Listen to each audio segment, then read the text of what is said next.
29, New England is 30, Denver is 31, and Carolina is 32. 26. Now, I know there's a lot of you out there that don't think that the cumulative power rankings that ESPN's people put out there matter and whatnot. Trust me, I know. You're like, who cares what ESPN thinks, Jared? And I understand that. And I don't think that everybody at ESPN knows what's going to happen this upcoming season or anything else. And I certainly don't care what the power rankings are. It reminds me years ago when the Titans got good at some point under Vrabel. Teresa Walker asked Vrabel a question about, Mike, you guys are really starting to climb up the power rankings. And Vrabel made a joke about, well, maybe we'll get in a better bowl game now. Ha, ha, ha, ha, ha. So I get it. But I'm also not overly optimistic that the power rankings are wrong.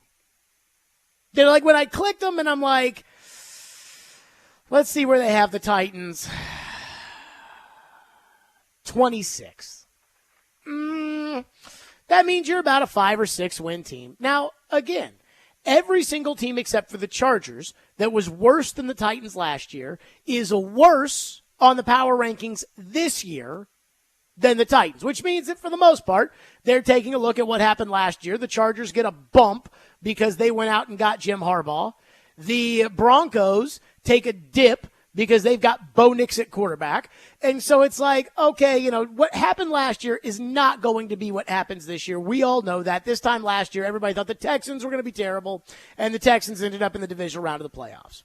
But I think there is a sentiment amongst the fans that is, nobody around the country gets the Titans. Nobody understands the Titans. The Titans are so disrespected. And normally I share that sentiment with you guys. But I don't think these power rankings are that far off of kind of where the Titans do sit right now.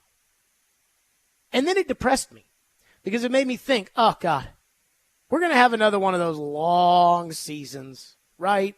Like last year was a long season. And the end of the year before that was a long season.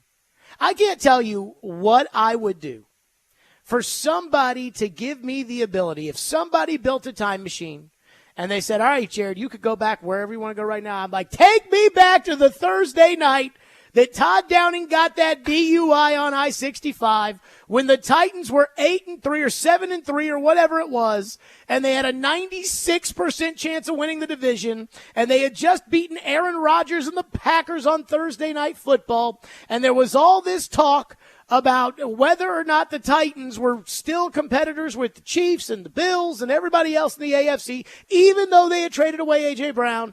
Take me back to that. Because those days used to be fun. And I see 26 in the power rankings, and I'm like, gosh, how long ago was that to where we are now? And again, I know a lot of people, I haven't looked at the text line yet. We're 5 minutes into the show. But I guarantee you there are people that are like, you watch, Jared. You watch. The national media always disrespects us. I don't care what ESPN says. You watch. Will Levis is going to be a franchise quarterback. Ran is cooking, Jared. So here's what I'd say to that. Would you bet on him? Would you bet on the Titans? I looked it up this morning. According to FanDuel, the Titans are plus 800 to win the AFC South.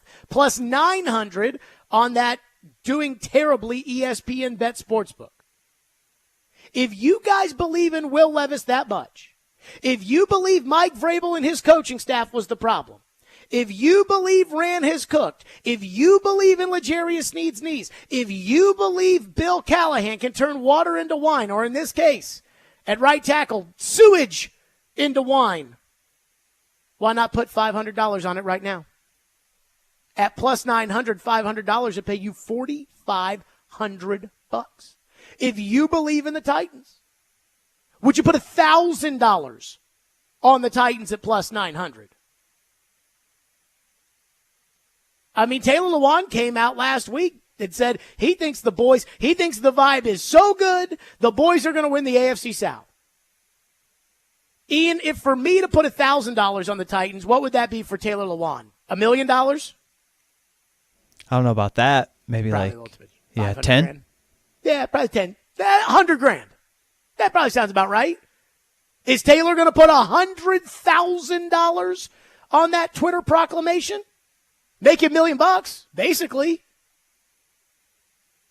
And I'm not saying, you're going to do it or you're a bad fan if you don't do it or whatever. And I'm not going to say that you're not going to do it. Because I'm sure there are some people out there that hate me so much they're going to be like, I'll show you, Jared. But I don't think many of you are going to do that. Because I don't think for the 2024 season, you guys truly believe. And it's okay to be cautious. The reality is the Titans are 26th because those voters don't think Will Levis is good.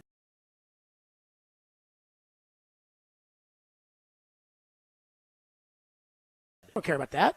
The Titans are fine on defense. As far as, again, if we're taking a big picture at it, saying, okay, how do they stack up? They're fine on defense, even with holes at inside linebacker, safety, edge rusher issues at, depth issues at edge rusher. Nobody is voting them down because, I was going to vote the Titans 16th, but then I thought about Elijah Molden having to play safety, and I said, no, nobody's doing that. And they're not voting you down on the right tackle position. The Chiefs are number 1, and the Chiefs don't have a left tackle right now. And their right tackle, Jawan Taylor, was the worst free agent signing this side of Andre Dillard last year. Might, when you consider all the money they've paid Jawan Taylor, might have actually been worse than Andre Dillard, though it's hard to be worse than Andre Dillard. So again, this goes back to Levis. Everybody's down on him around the country. They don't think he's very good. And I'm not saying they should or shouldn't be, but they are. So the question has to be this. Do you really believe in this quarterback? Do you really believe in this coach? Do you really believe in this general manager? Do you really believe in this? Or is it I hope, man. And I don't know what they think. I know what I think. I think we're in for a long football season. I'm hopeful Levis is the guy. I really am. I cannot tell you one way or another if I think he's the guy or if I don't think he's the guy. There's a topic we have later today. I caught up with Charlie Weiss on Sirius XM this weekend, and I was asking him about second-year quarterbacks and developing quarterbacks and things like that. And so there's a topic we have later today, which led me to watching the Tennessee Titans official highlight cut of Will Levis's 2023 season. It was 19 minutes straight of good things Levis did. I saw some of those throws. I'm like, man, those are some real big-time throws, man. But they don't have a right tackle. And I remember the last time they didn't have a right tackle, last year. And I remember what that was like. And I remember the time before that when they didn't have a right tackle, the year before that. And I remember the time before that when they didn't have a right tackle, 2015, when the right tackle story was born. And I remember how miserable those football seasons were. And so I'm just sitting here today. Here we are in May. It's what Caroline calls the it'll be fine season. And that's where we're living. But right now we're living in the everybody thinks you suck season. And so the question is, do you believe that? Or do you not believe that?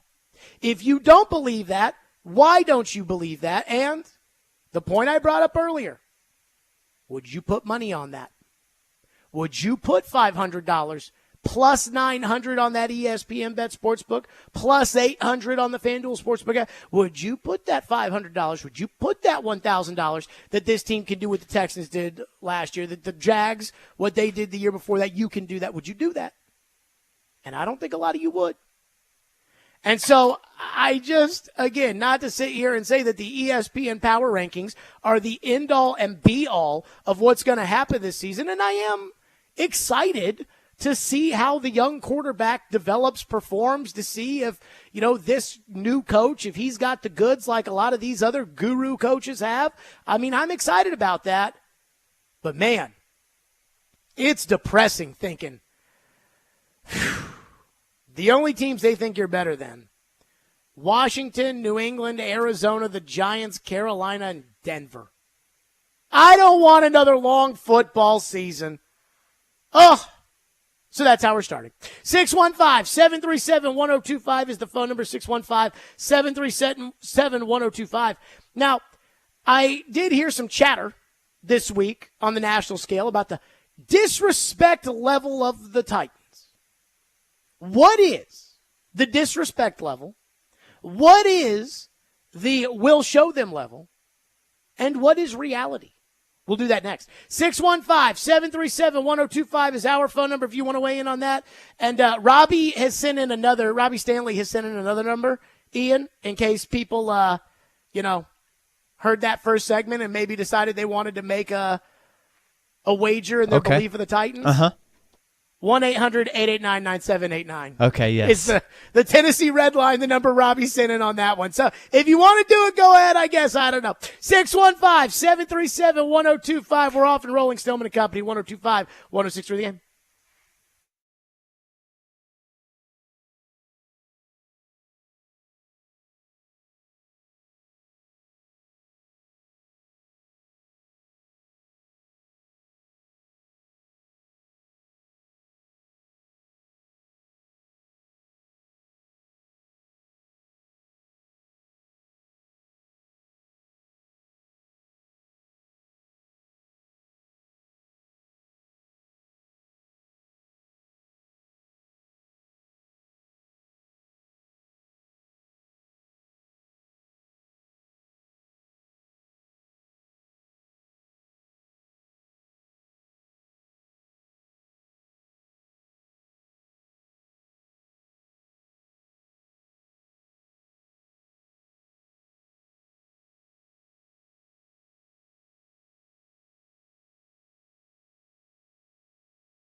Need to get to Rob, or Father Rob. Yes. He's calling us from California.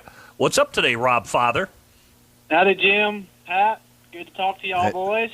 Now, I understand we live in a world where what have you done for me lately? NFL stands for not for long.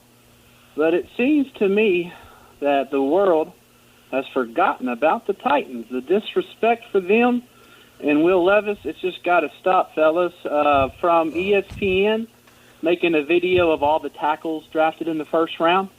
Guess which team they forgot to include on that video? The second overall tackle? Your guy, J.C. Latham, just getting ignored?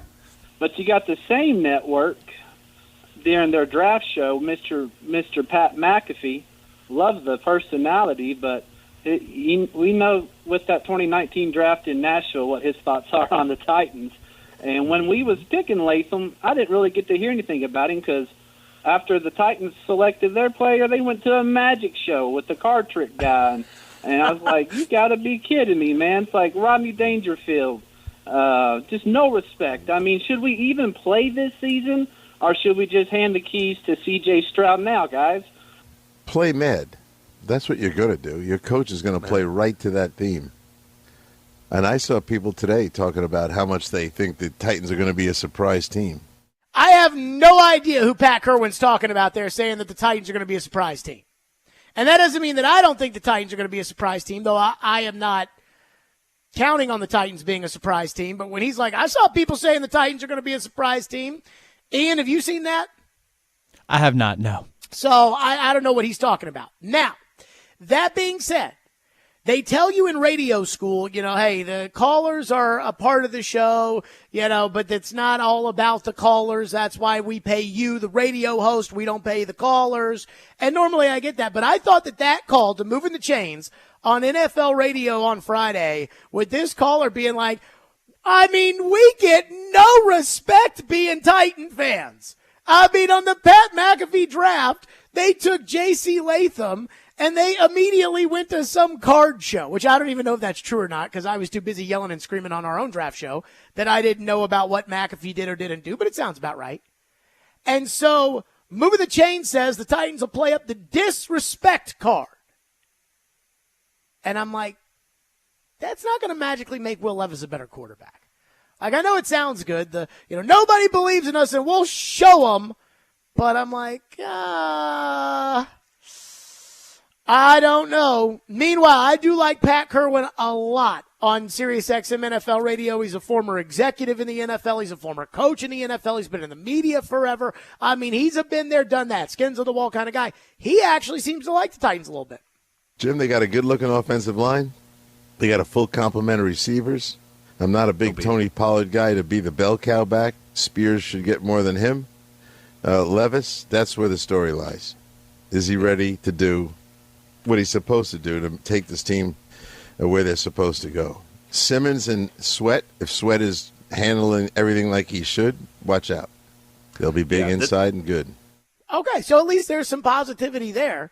But again, the ESPN Power Rankings have him 26th. And again, I'm in complete agreement with Pat when it's like, it's all about Levis. If Levis takes the next step or not, and whether or not Levis is going to take the next step, I don't know. I know he wants to. I think he's dedicated to football. I think he's got his head in the right place. I think he's got his heart in the right place. I think that's great. But there's a lot of people that want to be good at football and work very hard to be good at football and aren't. So, I don't know.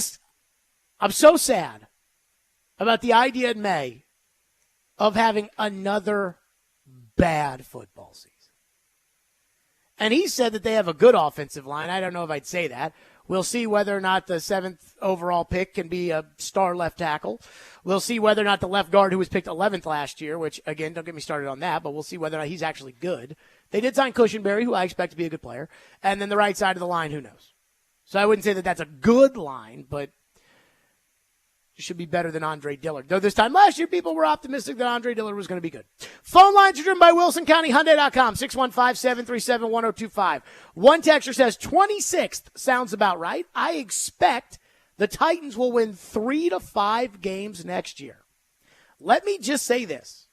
If the Titans win 3 to 5 games next year, and there is a rule on this program, and the rule is that nobody ever gets in trouble for something they haven't done. So Brian Callahan has not gone 3-14 this year. But if they do, I think people are going to get fired. I don't know who's going to get fired. I don't know who should get fired. Quite frankly, it's probably Levis who's getting fired first. But people are getting fired if that happens. Because I was thinking about this during the break. And I actually heard Robbie and Joe this morning, and it was kind of like, so what would be a good season for the Titans? And there are some cases, not many in the NFL. You know, this isn't like baseball or hockey where the Chicago Blackhawks knew they were going to be bad this year. The San Jose Sharks knew they were going to be bad this year. So when they were bad, it was like, well, it is what it is. Now, the coach did get fired in San Jose, but again, like they knew they were going to be bad. But last year, the Arizona Cardinals were bad, and it was okay. Carolina was bad, and it wasn't okay. Everybody got fired. Washington was bad. Everybody got fired. Now, again, new owner came in Washington, but still, quarterback got fired, coach got fired, GM got fired. New England was bad. Bill got fired, and Mac Jones got fired. And Bill, for the most part, he was everybody in New England. So if you guys are saying, hey, this is going to be a bad year, one person texted in and said, honestly, I thought the Titans would be lower than 26th. If this is going to be a bad year, then people are going to get fired, and you're going to be right in the same mess you were before. You know, this is why, and again, I think a lot of times I say things and they get taken out of context. I mean, I heard Derek today yelling and screaming at the start of the midday show about how I said that J.C. Latham doesn't look like a left tackle. He doesn't. That doesn't mean he can't play it. It means that his body type is wider and bigger. And usually with wider and bigger, you have less athletic. Not all the time, but oftentimes. That's why the wider and bigger Jack Conklins go to right tackle. John Runyon, right tackle. But that's a different discussion we'll get into later. But again, oftentimes I say things and they get totally taken out of context, and then everybody gets mad about the one thing that they heard, and they don't, again, use the context of what I said last year. I was like, it's time to clean house and start over. And that meant firing the GM and the coach. And everybody didn't say, you know, there was no defense of Vrabel when I said they should fire everybody, even though the same people that were mad at me about saying they should clean house are the same people that were banging the drum about how great last season was going to be because of Vrabel. But they're like, you can't fire the GM.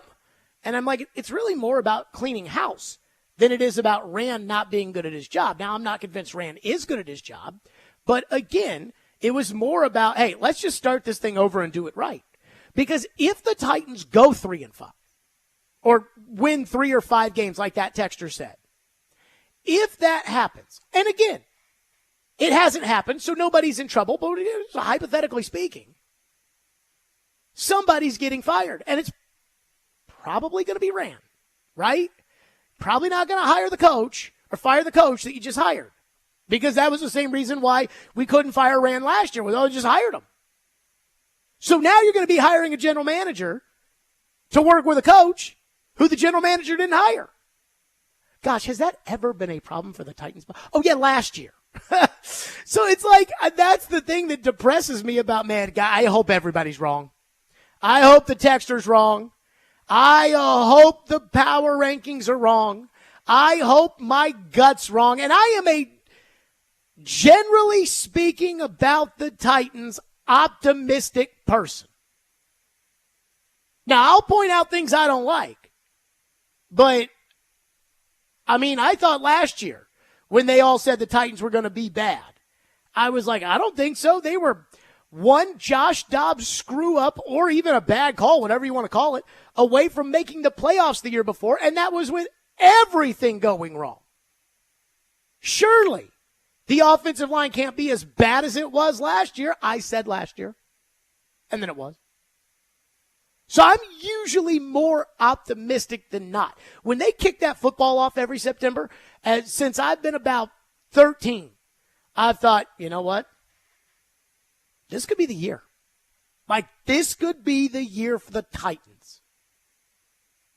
And for some reason, here we are in May.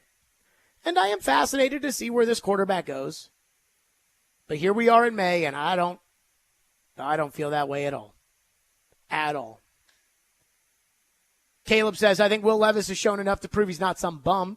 I probably wouldn't bet for the Titans to win the South, but I would bet the over on wins. I think I last saw it at 5.5.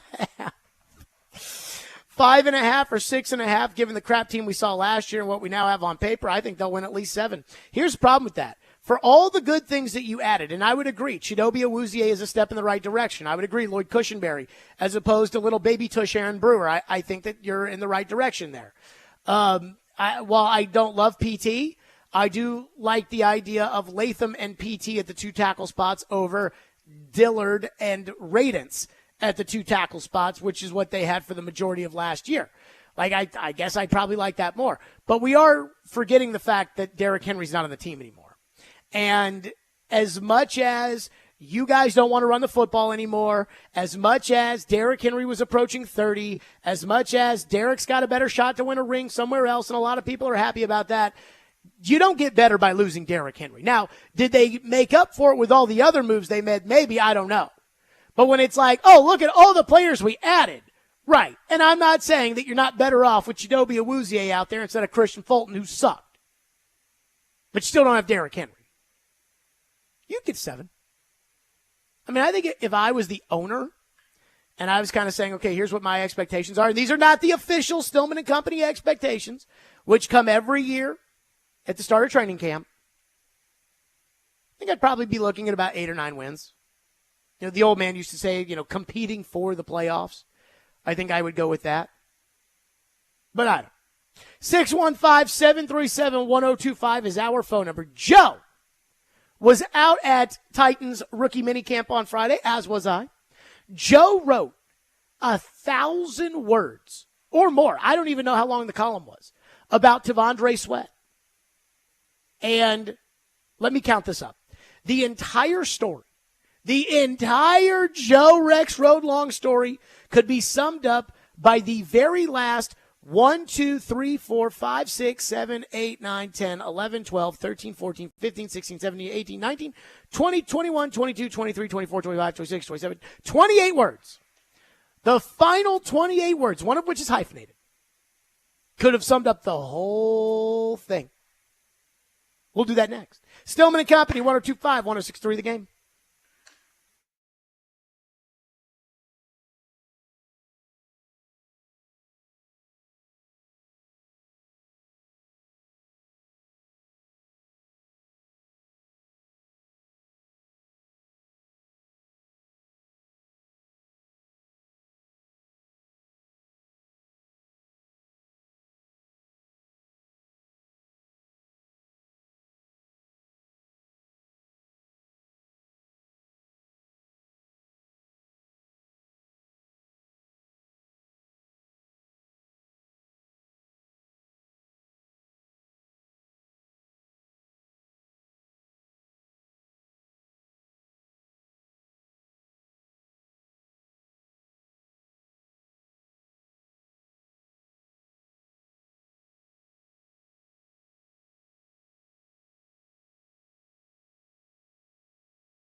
to the nutritionist earlier and working with the diet, are there any foods that maybe you weren't eating before that you are now? Uh-oh, I got vice versa. Or vice versa, things you had to cut out that you didn't? Yeah. I mean, of course, when you go get on the plane, you got to cut certain stuff out. So 100%, I'm going to cut certain stuff out and stuff like that. So there you go. That was T'Vondre Sweat. And he was talking about, hey, anytime you're on a plane, you got to cut certain things out. And then Joe had to ask a stupid question to follow up there because Paul was asking, so what's in and what's out? And then Sweat took the stupid Joe question, and I much rather hear what his answer to Paul's question about what's in and what's out would have been. What do you think is out on T'Vondre Sweat's diet? It's a good question. Sweets, I would imagine. Got to be up there. Who knows? Again, these guys burn a lot of calories. They probably want a little bit of sweets in him. Maybe not a lot of sweets in him. Maybe a little bit. But anywho, speaking of Joe, he wrote a 1,000-word or so article in The Athletic today about T'Vondre Sweat. And so I clicked it. And I was like, oh, this might be fascinating.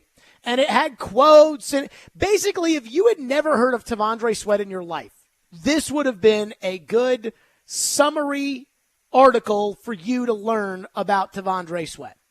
In the end, I know most of these things about T'Vondre Sweat as I've been following this story as it's been developing for the last 3 weeks. So I kind of skipped through a lot of it. But the very, very end, the last 28 words are the most important part of the T'Vondre Sweat story. Not the Joe T'Vondre Sweat story, but the T'Vondre Sweat story. Quote, this story, Joe writes, will be written largely when Sweat is alone and no one is watching him. Writes the guy whose first stop after practice was a nearby drive-thru. Which drive-thru do we think Joe went to, Ian? By the way, over by the Titans facility, they have a Dunkin' drive-thru, a Starbucks drive-thru, a Chick-fil-A drive-thru, a McDonald's, a Wendy's, a Taco Bell drive-thru, and I think I'm missing a couple. I think over I there. saw it in the Athletic comments at the bottom of the article. Oh, let me guess. Chick-fil-A. Nope. That's not what I gathered in my intel. Okay. Ian's the only person I know, by the way, on the planet that reads the comments in The Athletic. And so this is where you find these nuggets. Yeah. Where was it? Literally nuggets. I think it was Arby's. Arby's? I believe it was, yeah. What? Arby's? I'm just going with what I saw.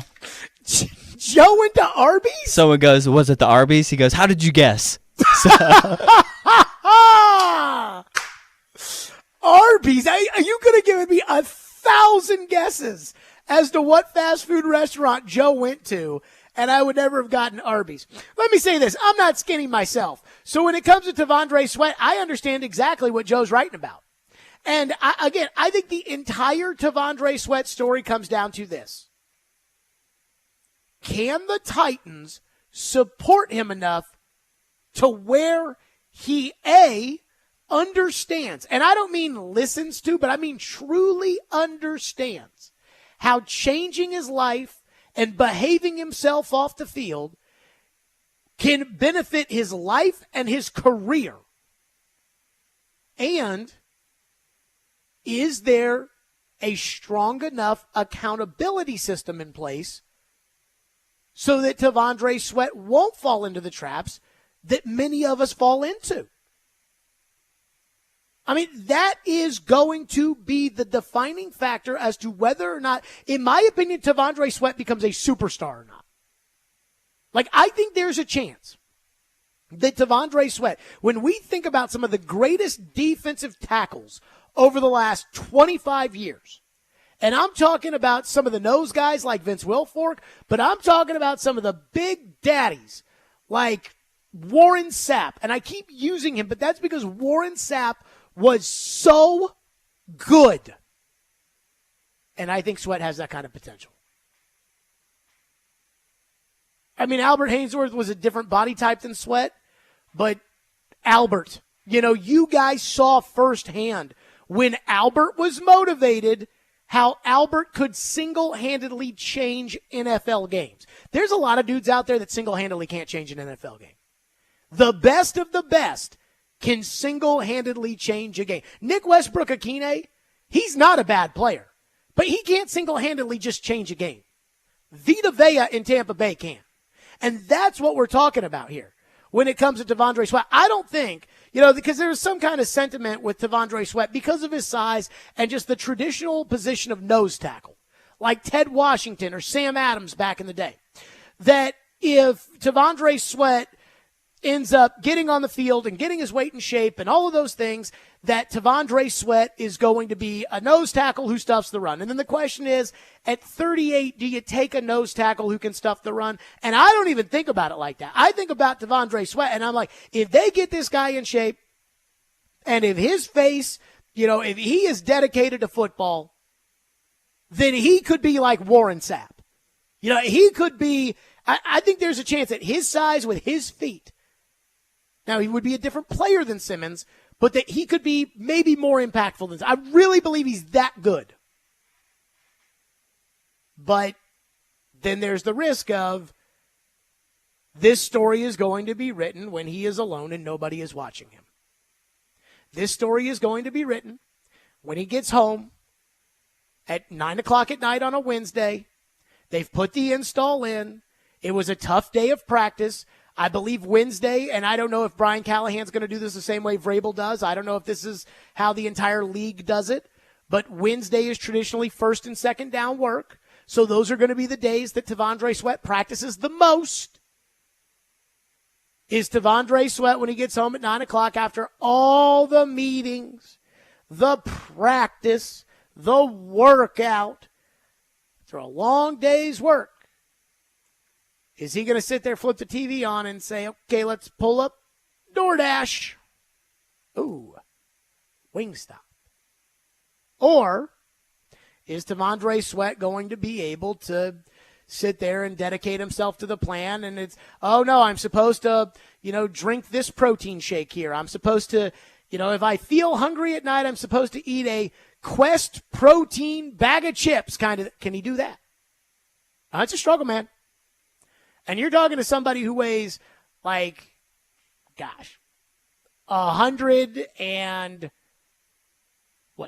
pounds less than Sweat, 145 pounds less than whatever it is.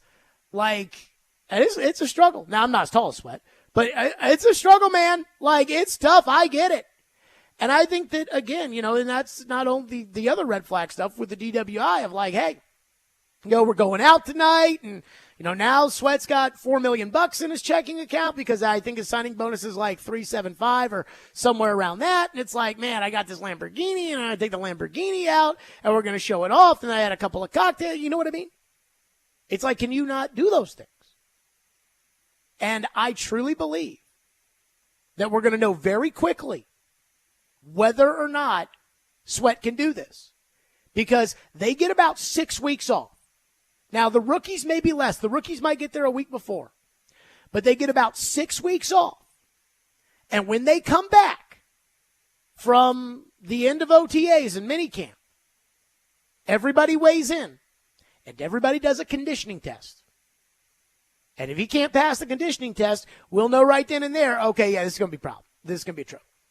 We knew that with Isaiah Wilson. Remember, he couldn't get on the field at the beginning of training camp. So it all comes down to kind of that end result there with T'Vondre Sweat. Can he do it? Or will he be going to Arby's? And I don't know the answer, and you don't know the answer, and Joe doesn't know the answer, and the Titans don't know the answer, and the truth is the entire league doesn't know the answer. They may feel more comfortable about the answer than other teams did, but they don't know this for sure. 615-737-1025 is the phone number. Add that to the list. 615-737-1025. We're back into your phones, and we'll do that. Plus, the opening kickoff game has been decided, and I am shocked by what the NFL decided to do. We'll hit that next. Stillman and Company, 615-737-1025 is our phone number if you want to weigh in on that one. Again, it is 615-737-1025. 1025. Join Cromwell Media along with local athletes and musicians at Hermitage Golf Course on June 20th for the 615 Open. Make a difference while supporting Souls for Souls because every $20 raised goes to a new pair of shoes for a local child experiencing homelessness. Sign up to play or sponsor at 615open.com.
We are going to kick things off right here, right now, we have an exclusive reveal of the kickoff game. We do? And the man with the information is at the table. Hey, Mike, this is a big way to start it off. That's why I came to New York. I needed to do this in person with you guys. Yes. It's so good to be with everybody. Do you want the game? We want the game. You want the game. Okay, so we always know it's going to be the defending champs. Yes. Okay. So we know we're going to be in Kansas City. It's a little parlor game, inside football. Who's going to be the opponent? The opponent is? Who? The Baltimore Ravens. Oh. Yeah, so we'll see Baltimore and Kansas City, a rematch of the AFC Championship game to start the season. Kickoff 2024 on NBC, as you see right there, Thursday, September 5th. Talk about bad blood. That's a real rivalry because, of course, that was the end of the Ravens' road right there. Exactly. Baltimore had a great regular season last year. Lamar Jackson, their quarterback, MVP of the league. Yeah. This was their year. Kansas City had to go on the road for the playoffs.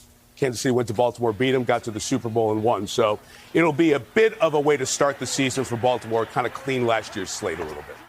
There you go. Oh, yes, Ian, I love that music. The opening game will be the Ravens and the Chiefs.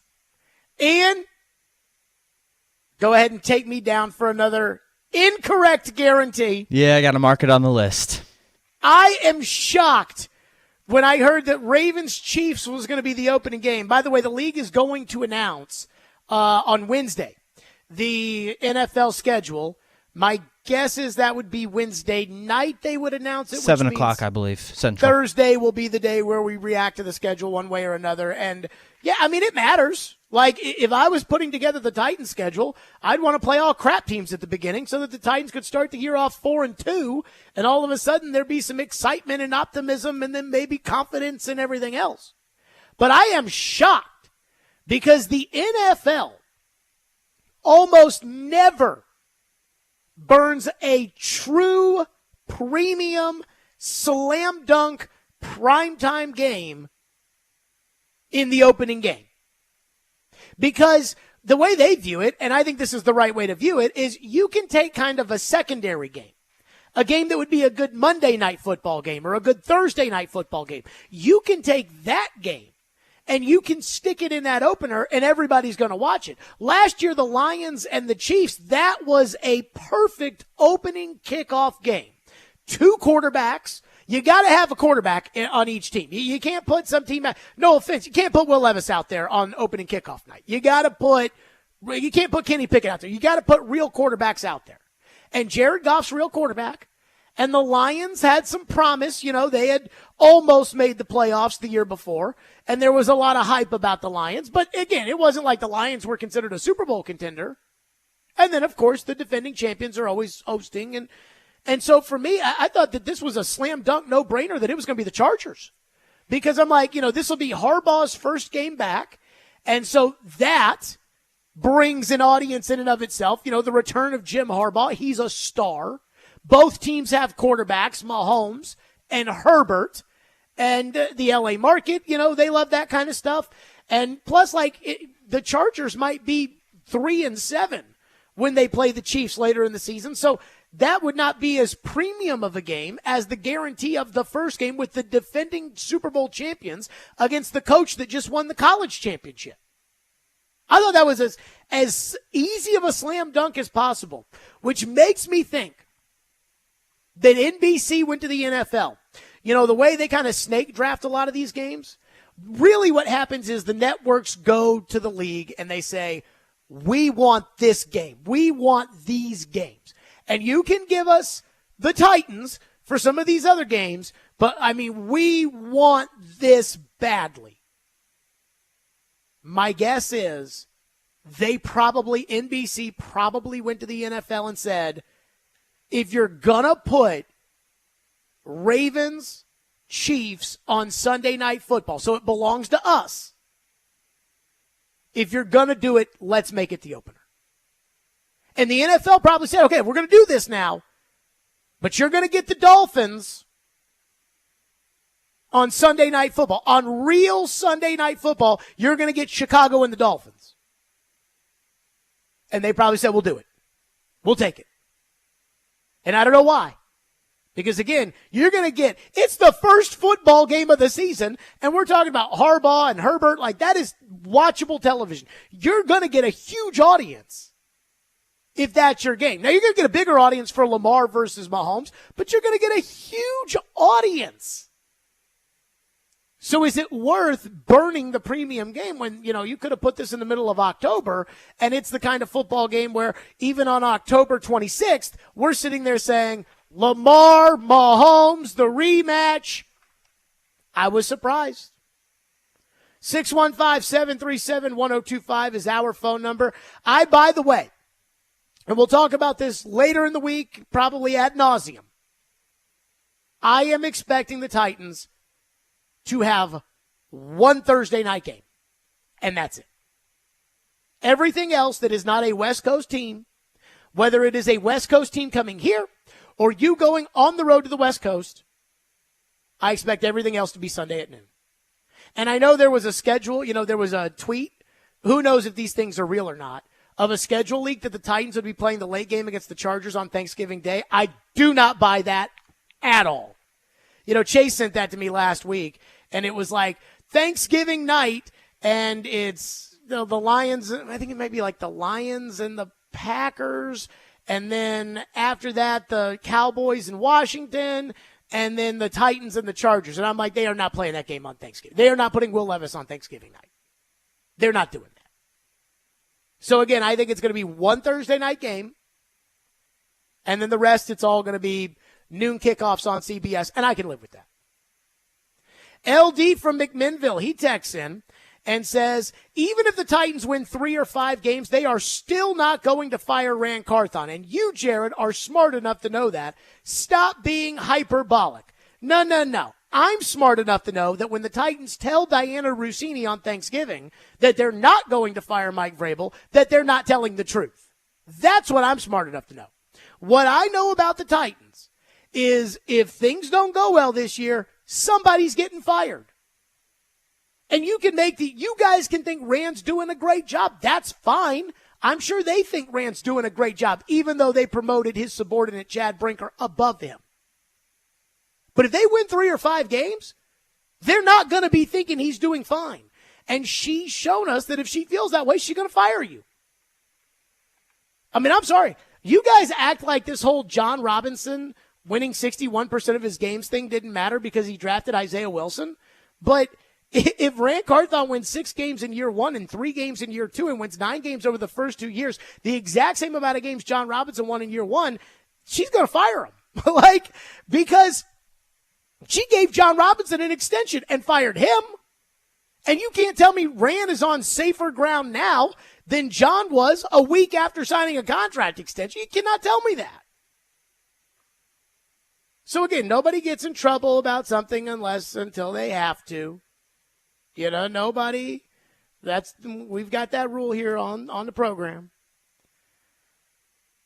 I mean, I just feel personally like if all those power ranking and, doom and gloom predictions and everything else I think if that's all accurate, somebody's getting in trouble. And it's absolutely going to be the quarterback. But I also think it could be the GM too. I think this one text into the text line's about Derek. One texter says, Jared, I can't stand the former players on this station who think that you have had to play the game professionally to be able to have an opinion on the game. Total hogwash. Derek's the only former player we have on the station, right? I mean, we have others in recurring capacities like Chris Sanders and Trevor and Cal and that kind of stuff. But, I mean, I guess this guy's saying he thinks that, Derek, he doesn't like the fact that Derek played the game. And so that's, I mean, look, I think that it's been proven. Isaiah Thomas is one of the greatest point guards in the history of NBA basketball. He was a terrible general manager. He was a terrible coach. And he was a terrible broadcaster. So anytime somebody says, well, you haven't played the game, you don't know, I'm like, okay, well, Zeke did, and he sucked at everything else. So I don't get caught up into that. But Derek was really, really, really, really, really mad today about something. Really mad. And it really comes from something that I said. And so we'll get to that coming up next. Stillman and Company, 102.5, 106.3 The Game. Let's talk about the fact that Nashville's best deal of the week is Bavarian Beer House, conveniently located at the Aubrey Mills Mall. Enjoy beer, food, music, and fun at Nashville's only authentic German beer hall, where it's Oktoberfest every day. Head to theGameNashville.com/deals now to get a $50 gift card for only for only $25 to Bavarian Beer House while supplies last.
Stillman and Company, 102.5, 106.3 The Game, streaming live on Twitter, Twitch, YouTube, and Facebook live from the Busy Bee Plumbing, Heating, and Air Conditioning Game Nashville studios.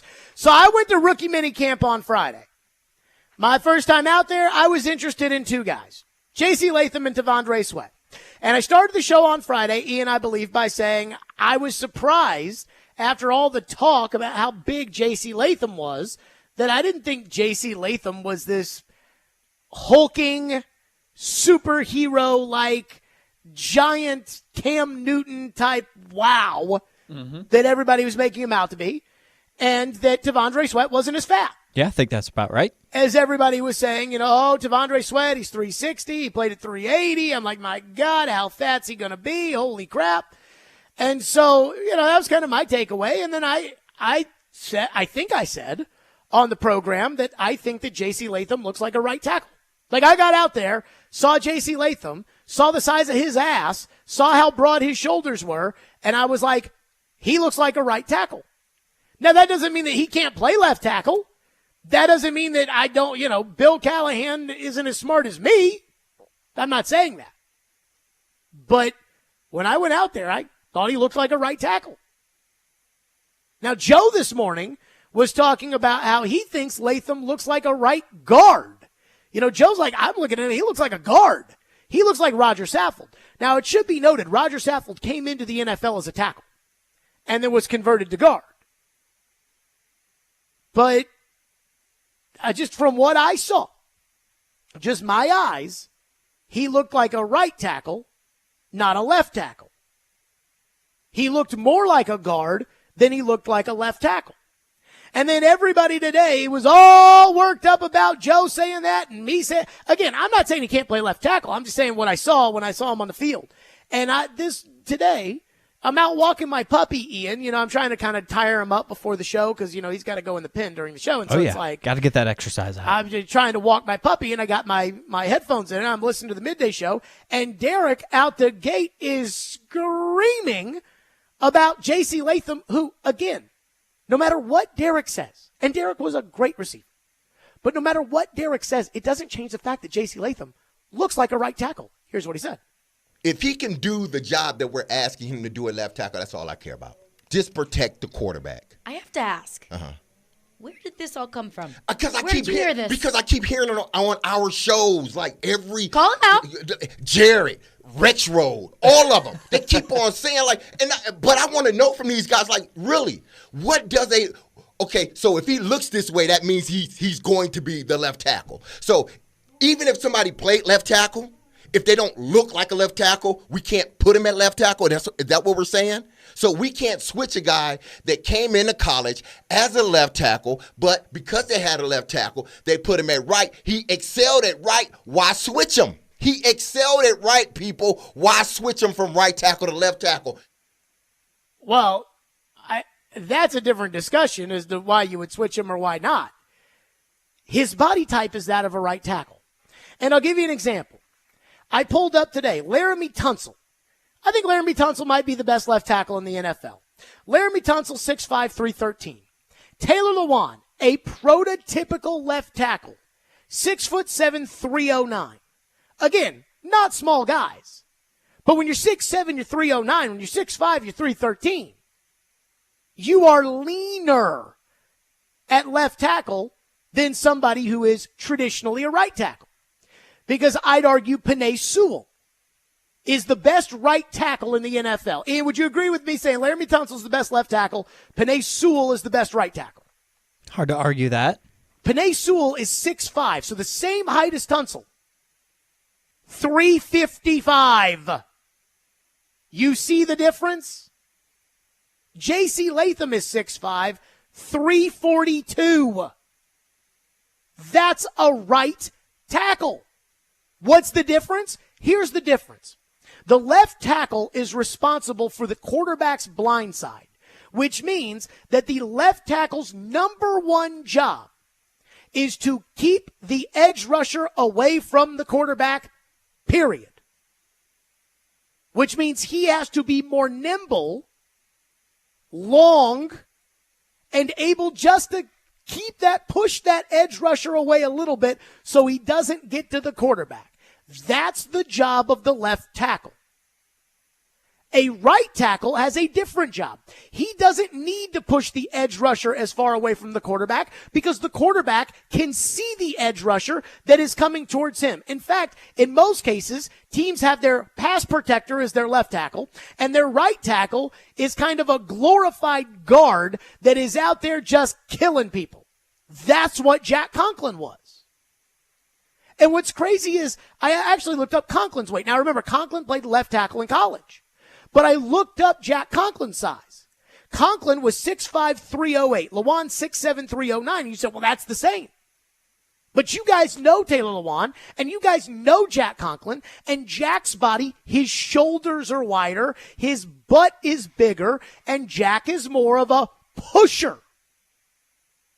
He's not as athletically gifted as Lewan to be able to move his feet, to be able to keep an edge rusher away from the quarterback's blind side.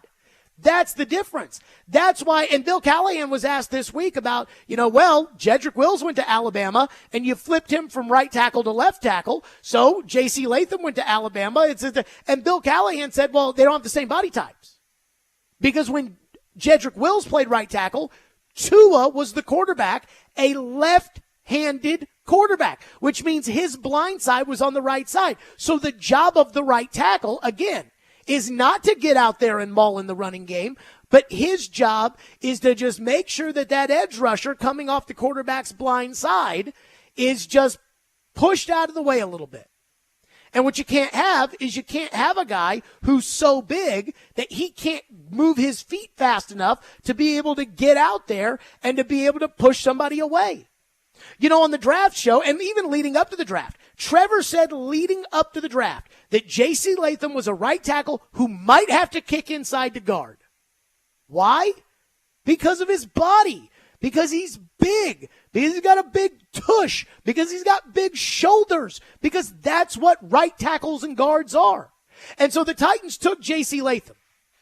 And as we were doing the draft show that night, I don't know if it was me or Chris or whatever, but we talked about with Trevor, could J.C. Latham move to left tackle?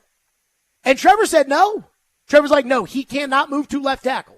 Then when the Titans said he could move to left tackle, Trevor was like, well, if Bill Callahan thinks he can move him to left tackle, then he can move him to left tackle. And that's where I sit on this, which is, they're going to try him at left tackle. It doesn't matter what I say. They're going to move him to left tackle, so who gives a rat's ass anyways? And if Bill Callahan thinks he can play left tackle, that does mean something to me. It doesn't mean everything to me because I don't think that Bill Callahan is the smartest person in the history of football, but he's pretty good. So if Bill Callahan thinks he can play left tackle, that's the only reason I think this has a chance of working out. But as far as the body type is concerned, his body is a right tackle. That doesn't mean that he can't play left tackle. Charles Barkley was 6'4". That doesn't mean that Charles Barkley can't play the post in the NBA. It's just the reality is most guys at 6'4" cannot play the post in the NBA. Maybe Latham's different. Callahan last week was asked about the traits that Latham has that would allow him to move over to left tackle, and he talked about his athleticism. Well, I don't know what J.C. Latham's athleticism is because J.C. Latham didn't do any testing at the Combine or Pro Day. So how could I know how athletic his feet are if he didn't do the cone drill? Like when Joe Alt got to the Combine, we never talk about the 40 times and things like that with these linemen because they never run 40 yards. But the shuttle drill that Joe Alt had was one of the best shuttle drills, period. That's important. Why? Because you're shuttling those feet. Because when you're playing left tackle, you're moving those feet. You are trying to keep the edge rusher away from the quarterback. Again, think about it like this. Traditionally, and I know some of this has changed some in the NFL, but traditionally, the left tackle's job is to keep the edge rusher away from the quarterback. The right tackle's job is to push that guy back. They're not the same jobs. And the reason that you can have more leeway on the right side of an edge rusher getting around the right tackle is because the quarterback can see it. So as far as, Jared went to minicamp, saw J.C. Latham for the first time and said, that looks like a right tackle. I know what a right tackle looks like. He looks like a right tackle. I didn't even think, like, again, and I wasn't the only one. Joe wasn't the only one that looked at him and said, man, that kind of looks like a right tackle. Joe was like, he looks like a guard, and that's not the only person I heard say that. But I didn't say he couldn't play left tackle because he looks like a right tackle. I'm saying he looks like a right tackle. And Derek can yell and scream about it all he wants. I love him. But that doesn't change the fact that he looks like a right tackle. Just like all you guys tried to tell me that Aaron Brewer could play center at 270 pounds. And I was over at Sean Reese's house this weekend. It was with Sean and Sally and Katie. And we were talking about the different laughs Floyd had. And one of my favorites was the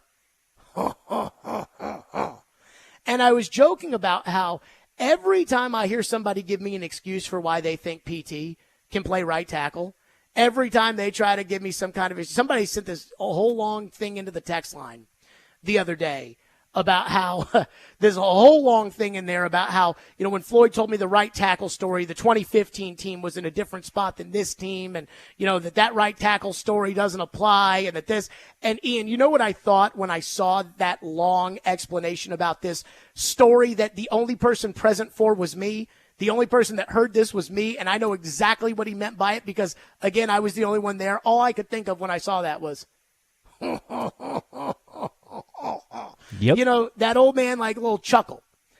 And so when I hear people, like, sit there and try to fudge these things, like, I'm telling you right now, like, I remember when people tried to convince me that Aaron Brewer could play left guard or Aaron Brewer could play center.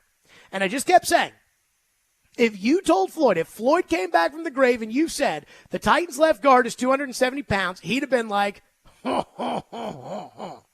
Well, like, I'm telling you, when you sit here and yell at me about, oh, no, he doesn't, what's that mean he looks like a right tackle? They're different. In fact, I got pictures up in my house of, some of my favorite players, and favorite games and so in one picture is Brad Hopkins. It's a picture of Eddie George and Steve McNair, but Brad Hopkins is in it. In another picture is Steve McNair from the Super Bowl, and John Runyon was the right tackle at that time. They did not have the same body types. Brad was leaner. And now Brad, he had a tummy at that point in time. Now Brad is lean and mean right now. But he was thick, but he wasn't as thick and as wide and as broad as John Runyon was. Apparently the Titans have signed Nick Vannett from the Saints, a veteran tight end. Has he caught any footballs in his career, Ian? I'll have to double check. I mean, I think I don't even know who that is. So a veteran tight end, they signed him. Who knows what that means? Add that to the list. But again, I'm not saying J.C. Latham can't play left tackle. I never said that because I don't know if he can or can't. But I saw him in the flesh with my own eyes. He's built like a right tackle. The end. 615-737-1025. A lot of you want to weigh in on this. 615-737-1025. 91 career catches for Nick Vannett in 94 career games. 91 catches in 94 games. Yep. Woo! 615-737-1025. Stillman & Company, 102.5, 106 The Game.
Yeah, I think, number one, his athleticism. And then, of course, all the measurable traits that he has. And then you add in size, power, strength. And it adds up, to making that move. Very similar in my experience at Dallas when I had Tyron Smith when I came into the Cowboys. He was a right tackle in college. He was a right tackle his rookie year, and we flipped him over. And I think that worked out pretty well. And then Jedrick Wills, when he was drafted out of Alabama for the Browns, was a right tackle in college. We flipped him. And another guy in my past was Barry Sims from the Raiders. He was a tackle out of Utah, who we found in the World League at that time, which no longer exists. But he ended up making that switch to left tackle as well. So I think if you have the athleticism, and you have strength, I think, and you have the muscle memory to, change some skill sets, I think it's doable. That was Bill Callahan last week talking about, hey, these are the guys I flipped from right tackle to left tackle. And so I was looking this up during the break, again, because people are mad that I went out to rookie minicamp. I'm like, J.C. Latham looks like a right tackle. Joe said this morning he looks like a guard. You would take that up with Joe about guard. I'm not going there, but he looks like a right tackle. Those three guys, Barry Sims, 6'5", 300. Tyron Smith, 6'5", 320. Jedrick Wills, 6'4", 307. So those three guys, the three guys that he's highlighted and say, hey, I flipped them from right tackle to left tackle, average 307 pounds. Again, Laramie Tunsil, 313, Taylor Lewan, 309. That's a left tackle. J.C. Latham is 342. 6'5", 342. That's a right tackle. That doesn't mean that Latham doesn't have the athleticism to be able to play left tackle. I don't know if he does or he doesn't. He didn't do any testing. But for Derek and I guess other people got mad about it, I don't know, people to get mad about what do you mean he looks like a right tackle? I mean, again, Penei Sewell, 6'5", 355. There's a difference between left tackle, right tackle. The biggest left tackles that I'm seeing, Trent Williams is 320, and I think 20 pounds of that is in his belly, like just his gut. Like I think he likes eating too much. But he is nimble. But again, that's still 20 pounds less than Latham. He's a right tackle. Phone line driven by WilsonCountyHunter.com. Excuse me. He's built like a right tackle. Kinston is up next here on our program. Thank you for calling and waiting. Kinston, go ahead. What's going on, Jay? I listen to you, man, every day for like the last 5 years. But I got to call in when I feel like you're giving the people bad information. I said Latham is a left tackle. 35-inch arms. He's got the feet in the stand. If you watch the film, you can see it. I'm talking about watching the film on YouTube. But I'm going to give you names of guys you didn't mention, Jay. Christian Wirfs came in as a right tackle with Tom Brady in 2020, 2 All-Pros. They just flipped him last season, the left tackle. I think he made All-Pro again. Jordan Mailata, the left tackle in Philly. Big guy, left tackle. And Trent Williams, I went because I'm a big Trent Williams fan. Just Google his name and type in NFL draft profile. In the first paragraph, where they wrote up about him when he came out, right tackle in the NFL. And he's switched to become a Hall of Fame left tackle. And you look at, so I think, Jerry, you're going off the stereotypes. And I understand where you're coming from, of what a right tackle looks like, but everybody is a little different. I'm not blaming you for that. So, to your point, and Mailata is listed at 365. Kinston, thank you for your call. Mailata is listed at 365. And I do remember that because the tape that we watched of Andre Dillard was him at left tackle. When Lane Johnson got hurt, they moved Mailata over to right tackle. And I just figured it was because Andre Dillard couldn't play right tackle. But, again, this is kind of the body type thing. I'm not saying J.C. Latham can't play left tackle. He might be able to. I have no idea what J.C. Latham's athleticism is. Again, he didn't do any combine testing. And so I can't, I know that people say, well, you can look at the film and see how fast they are. Yeah, that was John Robinson's excuse for Corey Davis. How'd that work out?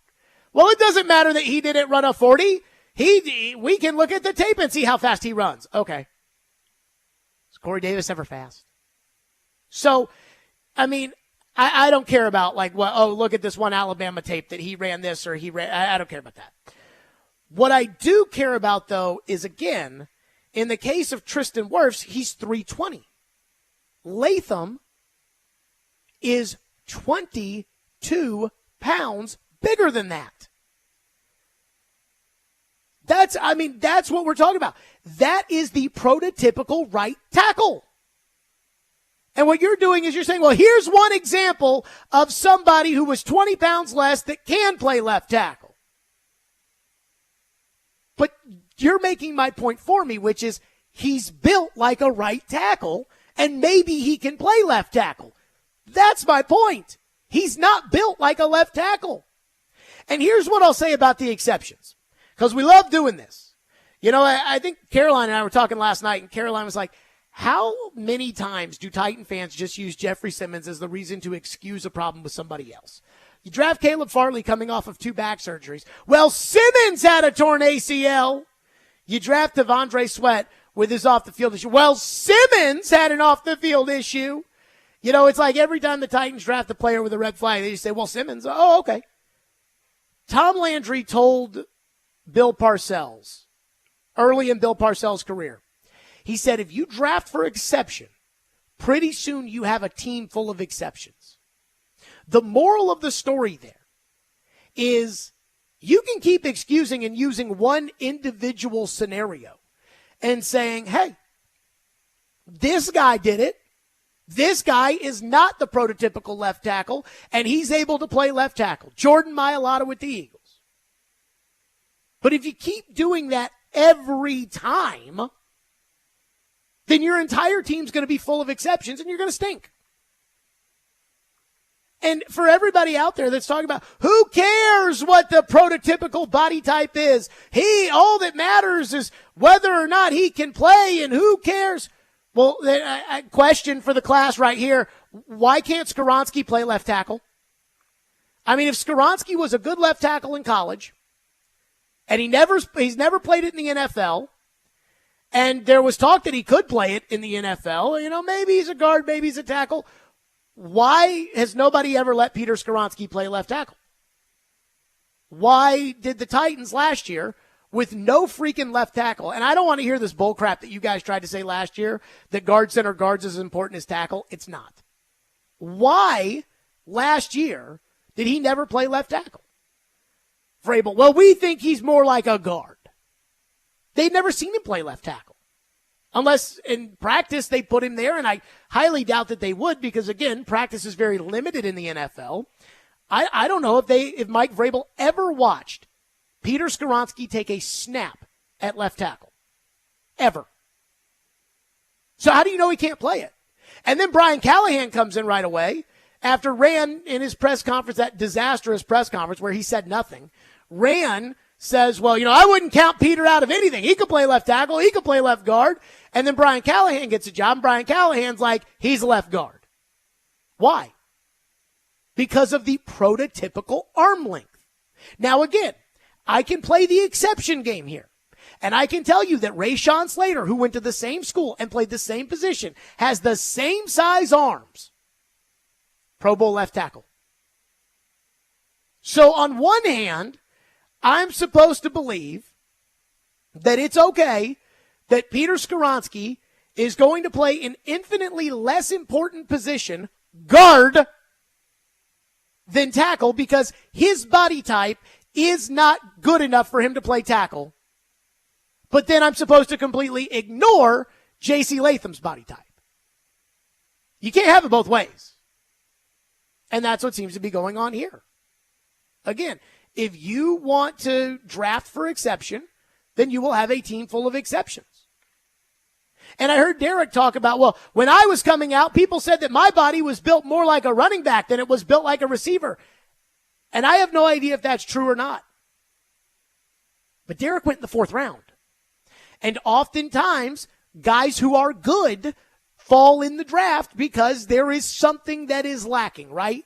In the case of Jayon Brown was a great linebacker in college. What was his problem? He wasn't very big. That's why Jayon Brown fell in the draft. In the case of Aaron Hernandez, he fell in the draft because some teams thought he might be a murderer. And so the Patriots, oh, you know, he's a first-round talent. He's there in the 4th round. Let's take him. Let's hope he doesn't murder for us. And unfortunately, apparently that's what happened. I mean, I'm kidding when I make the Hernandez quip there, but at the same time, like, that's why guys fall. Guys fall because there's something about them that is wrong. And the reason that a guy like Joe Alt goes at 5 is because there is nothing about that guy that is wrong. There is nothing that is wrong about Joe Burrow. I guess Joe Burrow had the hand size thing there. But for the most part, there is nothing that is wrong with those guys, and that's why they go at the top. Marvin Jr., no red flags other than his attitude at the whole draft process. But these guys that fall, they have red flags because, well, he's not tall enough. Well, he's not big enough. Well, he's not fast enough. So he falls in the draft. So if you're going to do that, that's fine. But they took him in the top 10. And he's not, no matter what you tell me, his body type is not that of a left tackle. I don't care how mad you get about it. And again, maybe he can play it great. I don't know. Trust Bill Callahan, I guess, but come on now. 615-737-1025 is our phone number. And Chad Withrow brought up a great point on the show Friday. I have a lot of respect for Bill Callahan. Bill Callahan thinks J.C. Latham can play left tackle. I'm willing to give him the benefit of the doubt. With Vrabel's bozo coaches, I didn't feel that way. But there's also a really, really, really, really, really good coach who decided that J.C. Latham should play right tackle. We'll do that next, and we're to your phones. 615-737-1025, Stillman and Company, 1025-1063 The Game.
I respect Bill Callahan also. And obviously Bill Callahan knows way more about offensive linemen than I know. But I would say that Nick Saban's a pretty good coach too, and that Nick Saban had a pretty good staff at Alabama, and they kind of know what they're doing because they've won a bunch of national titles. And that staff, who recruits some of the best offensive linemen in America, they knew they recruited a left tackle where he played in high school, and they moved him to the right side. And even when they started a true freshman who struggled in Caden Proctor, they didn't think about moving him back from right to left. So I put a lot of stock into that. I'm going to put stock into what Bill Callahan thinks, absolutely, when it comes to offensive linemen. I'm also going to put a lot of stock into what Nick Saban and his staff think about offensive linemen. And the fact remains that the Titans once again drafted a guy that's out of position to try to play another position, and drafted a guy like the year before that played one spot in college that's now going to play a different spot in the NFL. And I'm fine with that in the third round. I'm not okay with that in the top 10. That was Chad Withrow on our show Friday, and he does bring up a good point, right? Like, look, there's no way I know more than Bill Callahan about offensive line. But if J.C. Latham, who, again, I went out to practice this week, I saw J.C. Latham, he looks like a right tackle.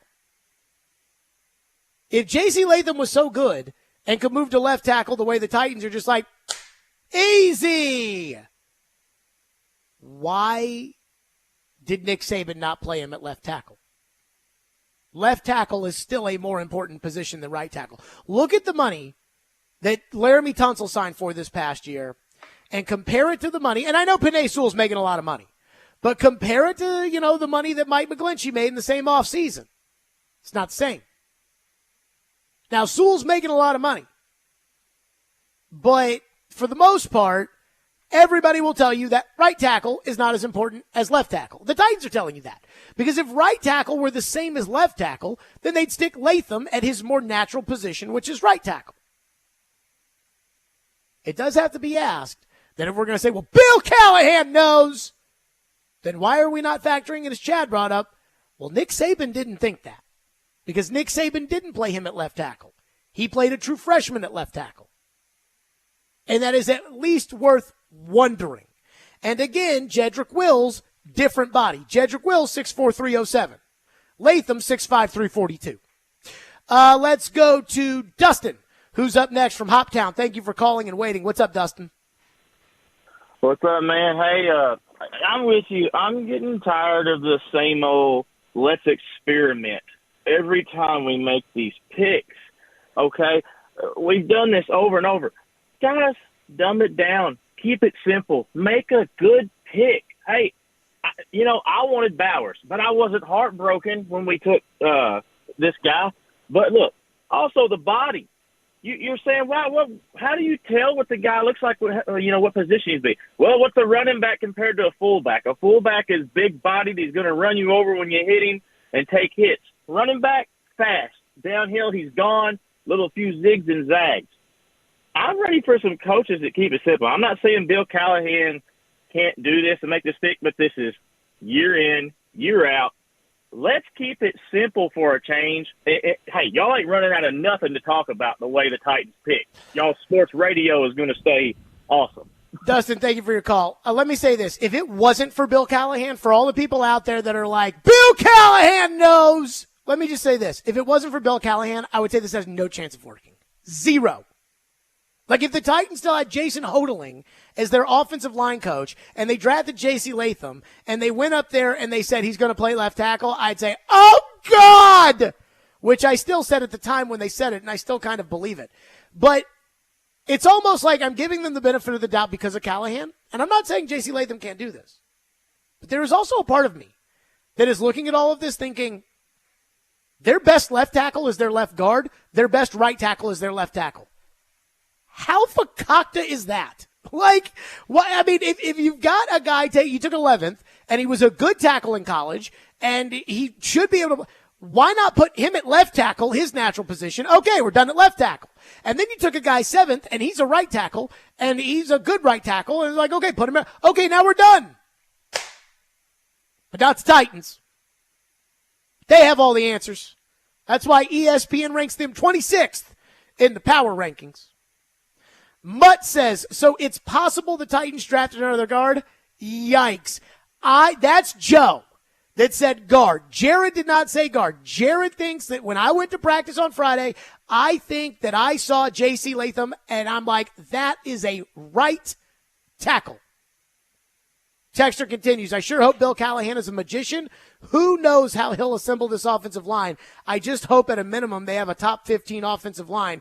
Go work your magic, big coach. I kind of agree.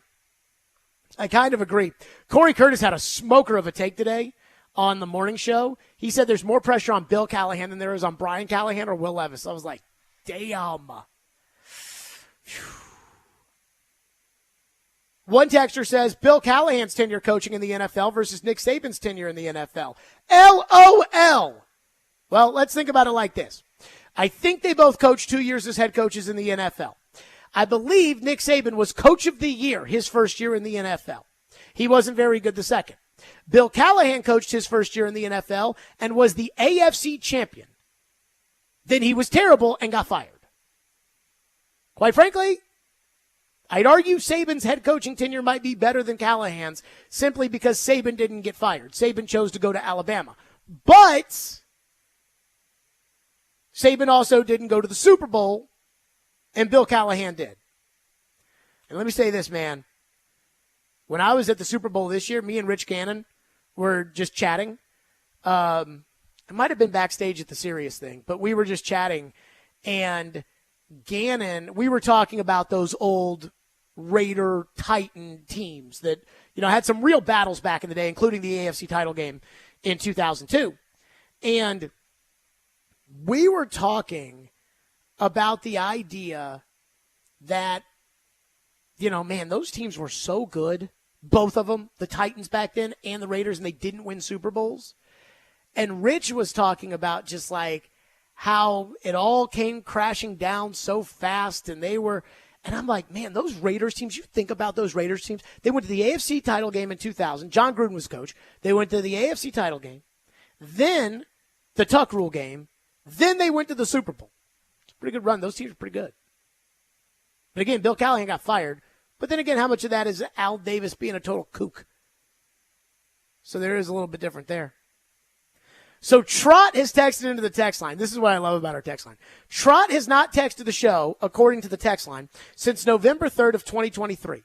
And he texted in 12 minutes ago.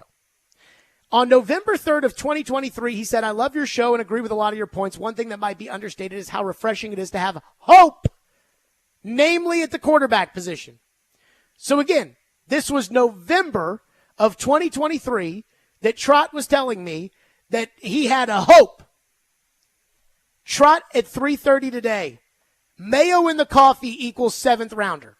So in November you had hope, and now you're mad about Will Levis putting mayo in his coffee? Come on, Trot. I gotta stop telling you guys, you can't have it both ways. Cannot have it both ways.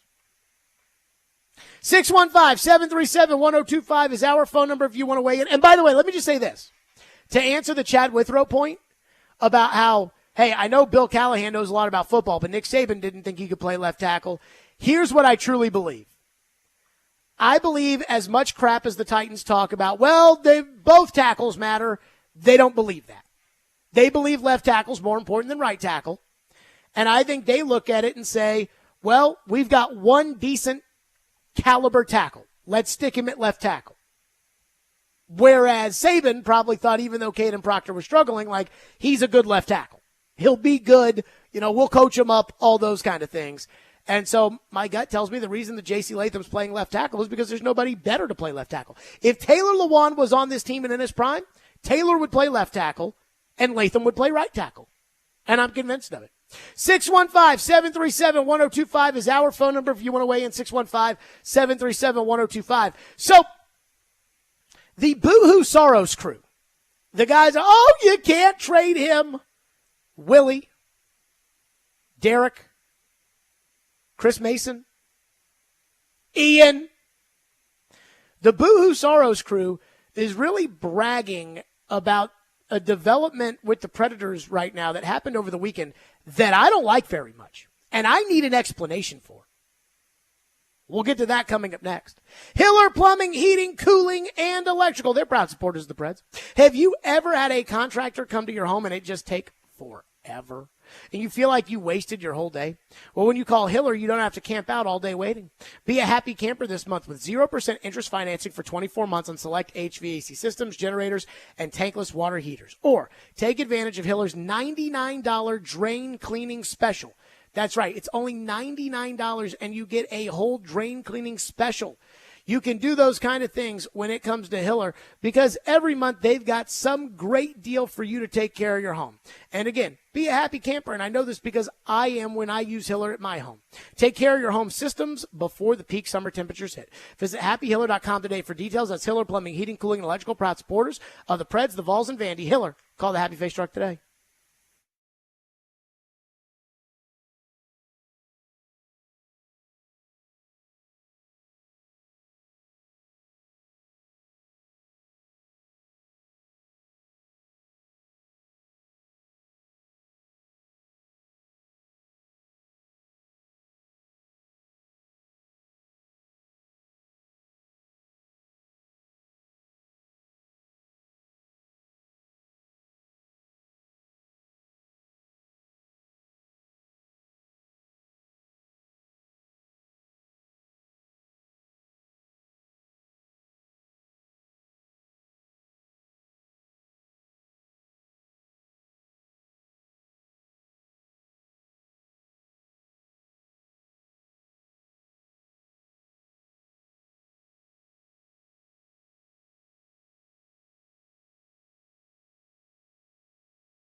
He's very close, but with goaltenders, you can never over marinate goaltenders. So, if the right fit is there, then he might have some more time. But if not, we can go in a different direction. But that direction is not quite clear. We're going to do what's best for us as an organization and also for the growth of young Askarov. That was Barry Trotz last week. There is a developing story. The Milwaukee Admirals, and you guys know I don't give a rat's ass about whether or not the Milwaukee Admirals win or lose. I don't care about minor league sports that are not, go Sounds. But again, like as far as, I couldn't tell you where they reside in the standings. I got to tell you that right now. So Milwaukee's in the playoffs. And in the NHL, they seem to take I don't know if the NHL takes the AHL playoffs seriously. The Predators take the AHL playoffs seriously. I don't know why, but they do. And so the Milwaukee Admirals are in the playoffs, and they started off 0-2 in a best-of-5. And Carl Taylor, the head coach of the Milwaukee Admirals, had the guts to do something John Hines didn't in his best-of-5 series, and he benched Yaroslav Askarov and stuck Troy Grossnet in net. And Grossnet is a journeyman, older guy, organizational depth guy that when he retires, he'll probably become like a roving goalie coach for the Predators. So they stuck him in net, and they won 3 in a row, and they're in the playoffs. And they're into the next round. And the Boo-Hoo Soros crew, Ian, which you are a part of, the Boo-Hoo Soros crew has used this fact that Askarov got benched in the playoffs as this is why we have to give UC Soros an 8-year contract because Yaroslav Askarov is clearly not ready at 21 years old. And so God forbid that we trade Soros, get some assets, put Kevin Lankinen or Ilya Samsonov or Lauren. I don't even know this guy that Robbie was talking about, Brossoit or whatever. Laurent Brossoit. Put him in net and then have Askarov eventually become the guy. No. We have to give Soros a part ownership in the franchise because God forbid, Askarov's not ready right now. And this is proof of it. He got benched. Well, let me say this. If Yaroslav Askarov got benched in the playoffs, which it looks like he did, I need an explanation.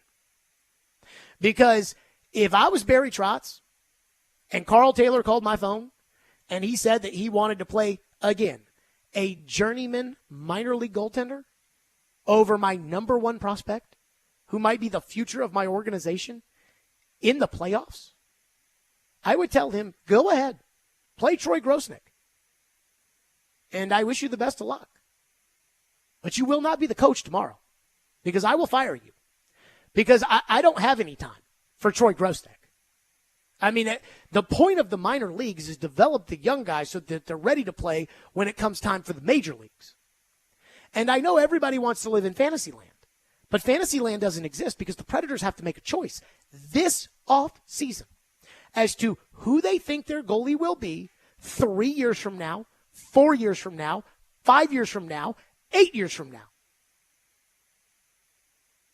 They have to make a choice now. And you need as much information as possible in order to make those decisions. So, again, outside looking in, I don't have any inside information on this.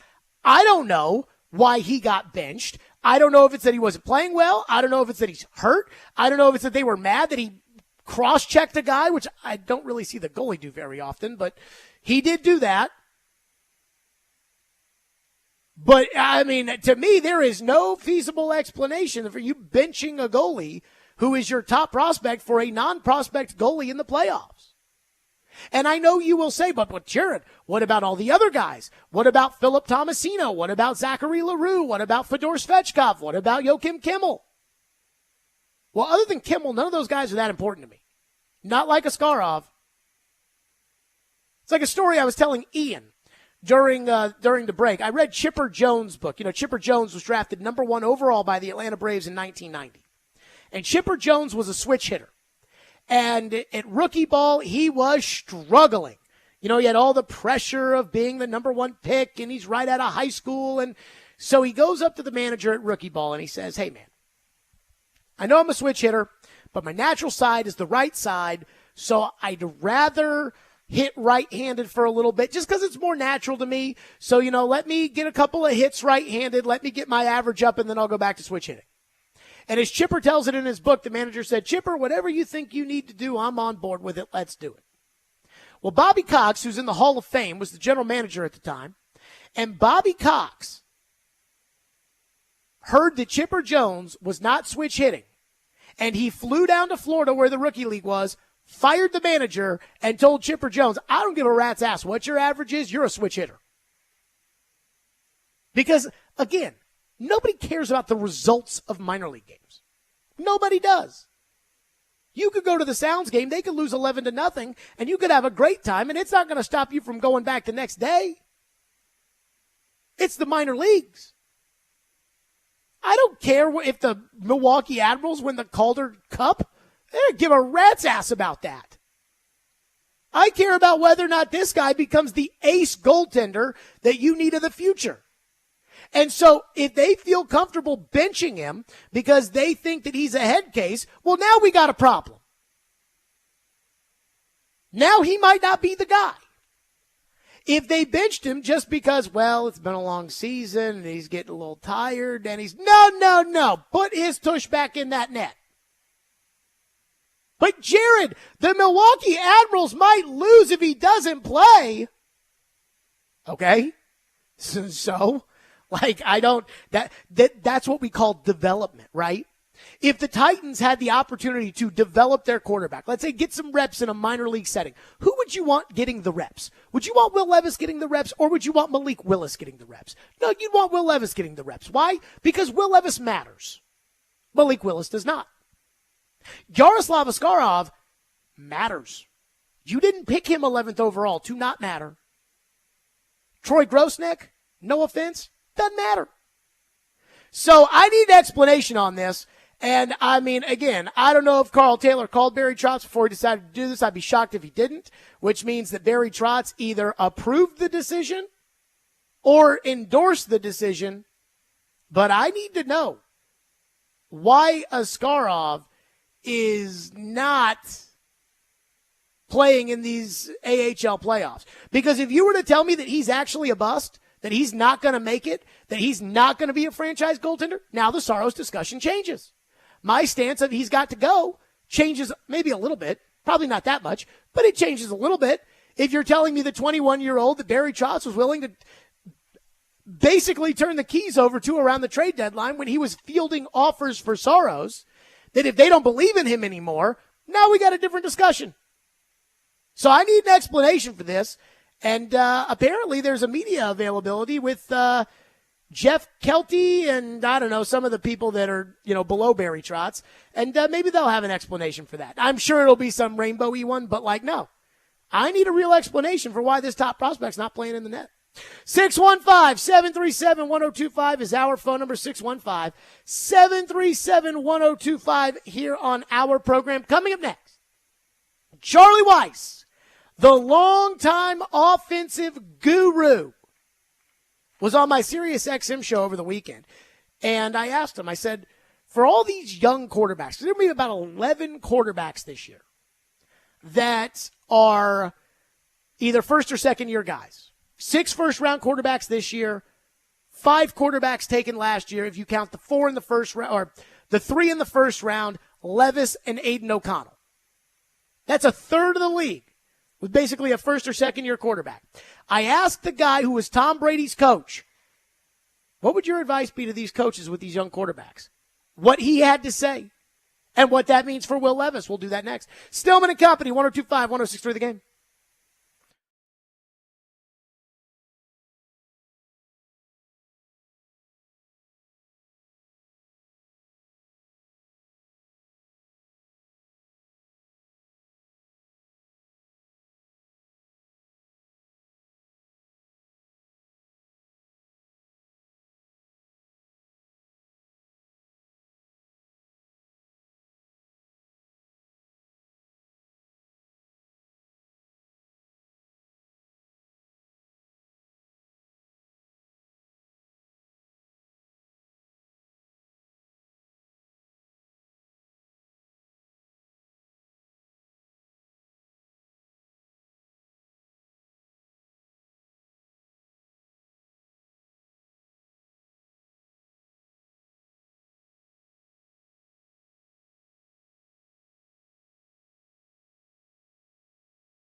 Stillman and Company, 102.5, 106.3 The Game, streaming live on Twitter, Twitch, YouTube, and Facebook live from the Busy Bee Plumbing, Heating, Air Conditioning Game Nashville studios. Jared Goff has signed a contract extension, 4 years, $212 million. Now, again, I think it's $170 million guaranteed, so the 212 could be Fugazi. I don't know. My guess is Jared Goff's going to be fine for the next 4 years, so he'll probably get the 212.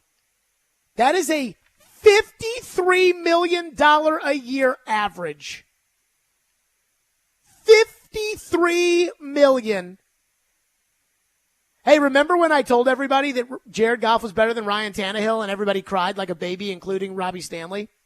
What team's Tannehill on right now? Is he making $53 million a year? Okay. So going from the old Titans quarterback to the new Titans quarterback, Charlie Weiss, who's a host now on SiriusXM NFL Radio, but the longtime New England Patriot offensive coordinator, coach under Parcells, coach under Belichick, developed Bledsoe, developed Brady, was on my show this Saturday. And I asked him when we were talking about quarterbacks, I said, look, a third of the league is going to be playing with a first or a second-year quarterback, right? There's 6 first-round quarterbacks taken this year. Penix isn't going to play, so that's 5 plus the 5 last year. Bryce Young, C.J. Stroud, Anthony Richardson, Will Levis, and Aiden O'Connell. And it wouldn't surprise me if there was another guy that ends up playing some here or there or whatever. And I said, what would your advice, Coach Charlie Weiss, again, maybe a good coach, maybe anybody could have coached Tom Brady, but he was the one that did. What would your advice be to these coaches developing these young quarterbacks? Here's what he said. What would your advice for those teams and those coaches be that are trying to bring these young quarterbacks along? Make sure you do what they do well, not what you want them to do. In other words, you don't make them fit into your offense. You build the offense around what they do well and do a lot of that. So when they come in there, you find out what they're best at and then do a whole hell of a lot of that. And as time goes on, you do more and you do more and you do more. Okay, but find out, first of all, what they're good at. And instead, too many coaches are hard-headed. They bring a guy in and they think that you have a guy that at the quarterback position, they want to teach him the whole playbook. The hell with that. Figure out what they're good at and just do that more. I mean, what's wrong with repeating good stuff?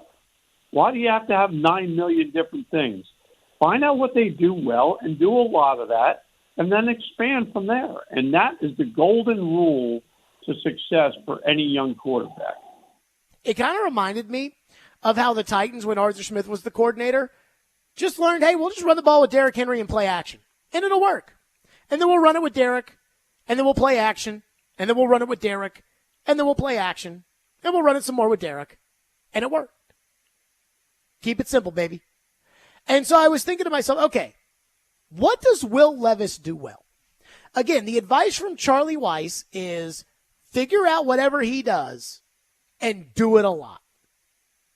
I heard last week how he talked about, well, they show some clips of Joe Burrow, and they show some clips of Peyton Manning, and they show some clips of Matthew Stafford, and I'm Will Levis, and I want to be the next one. And I'm like, well, if he comes in there and says, hey, this is what Joe did, and we want you to do that, that's not going to work. Not according to Coach Weiss. So when I say, what does Levis do well, you guys are all going to say, he throws the deep ball well. Well, yes. But you can't throw 25 bombs a game, can you?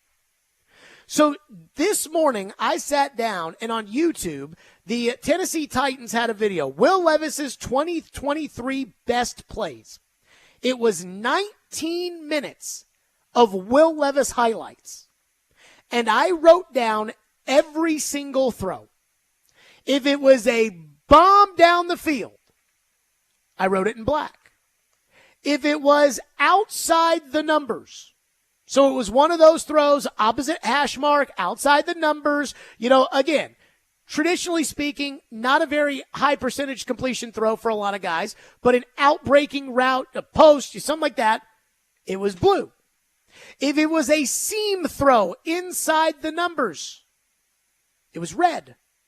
And then, scrambles, trick plays. There was the interception against the Colts where he followed the ball and forced a fumble. Like all those kind of, weirdo plays, those were green, so those don't count. There were 34 total plays. 6 were green.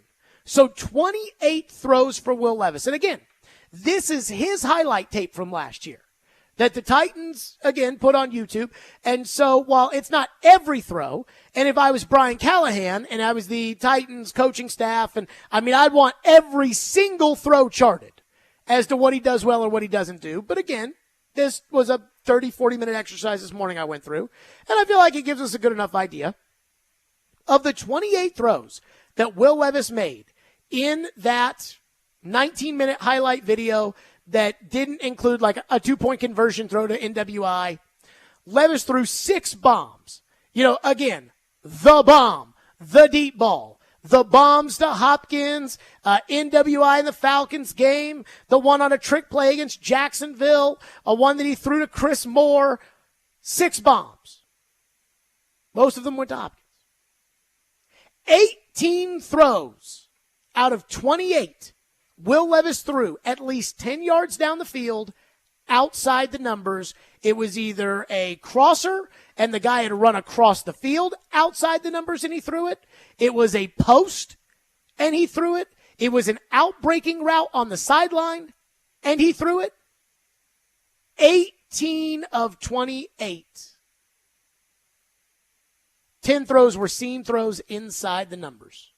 And some of them were just simple pitch and catches. An in-breaking route, and guys 18 yards, and Levis just... By the way, this will not probably shock anybody, but it should be noted that the best throws Levis made were the ones when he had time in the pocket. I don't know if that surprises you or not. It probably shouldn't. So basically, what I've decided is, after watching that, if I'm Brian Callahan, here's my offense for bringing Will Levis along. The first thing I'm going to do is we're going to run the ball with Spears, and we're going to run the ball significantly with Tony Pollard. Why? Because of those 28 throws that I charted, 13 were to Hopkins, 8 were to NWI, 5 were to Chris Moore, 3 were to Burks, 3 were to Kyle Phillips, 2 were to Chig, 1 was to Spears, 1 was to Henry. What does that tell us? Will Levis doesn't like throwing the ball to the backs. The big plays, again, the highlights, the things he does well, because, again, throwing the ball to the back requires you putting touch on it. He wants to throw the ball down the field, outside the numbers.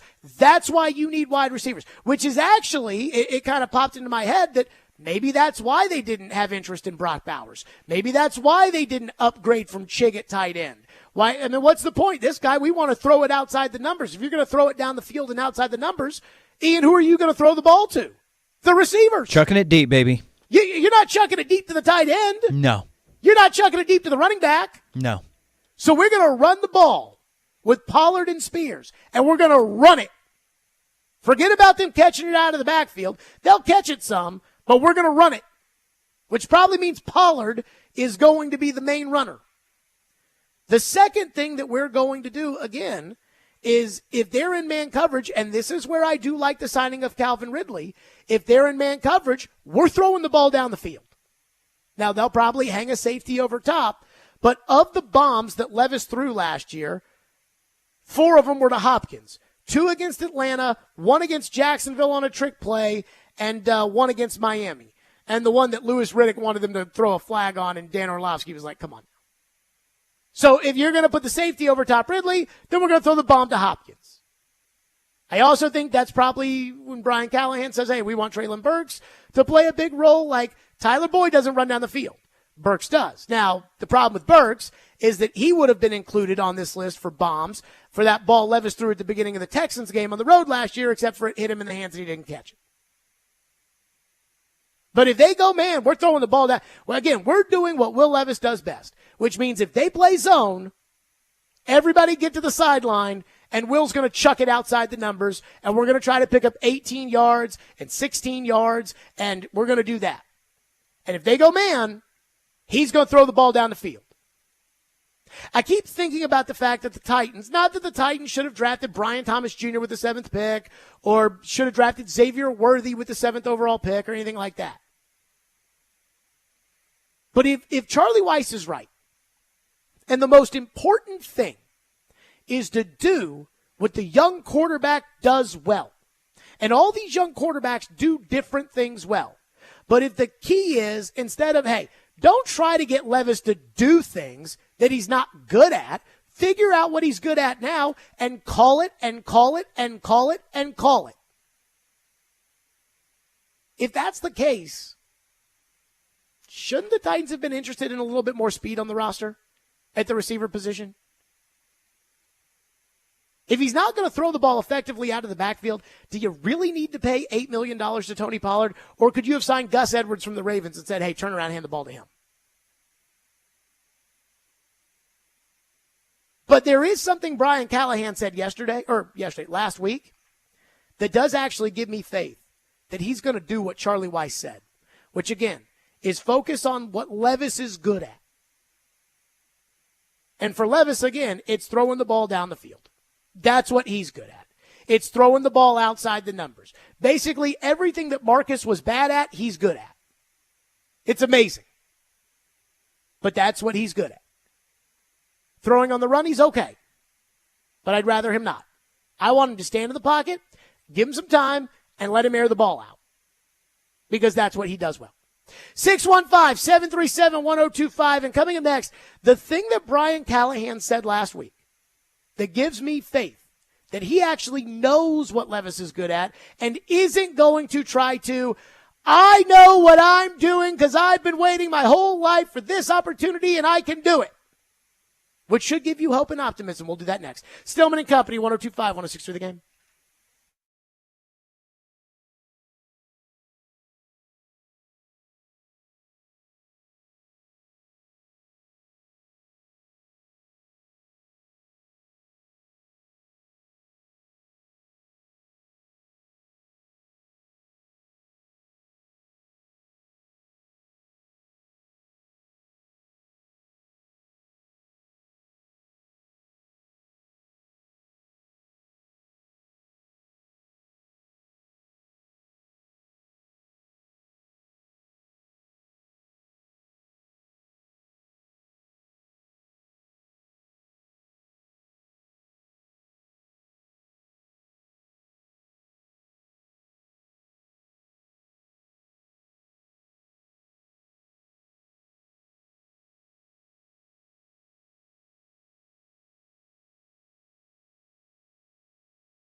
No, I don't have to say much to Will about that. He's usually pretty dialed in to getting better every day. And, I think he's excited. I think he's excited about what's around him, the players that are on our team, the players that we've added.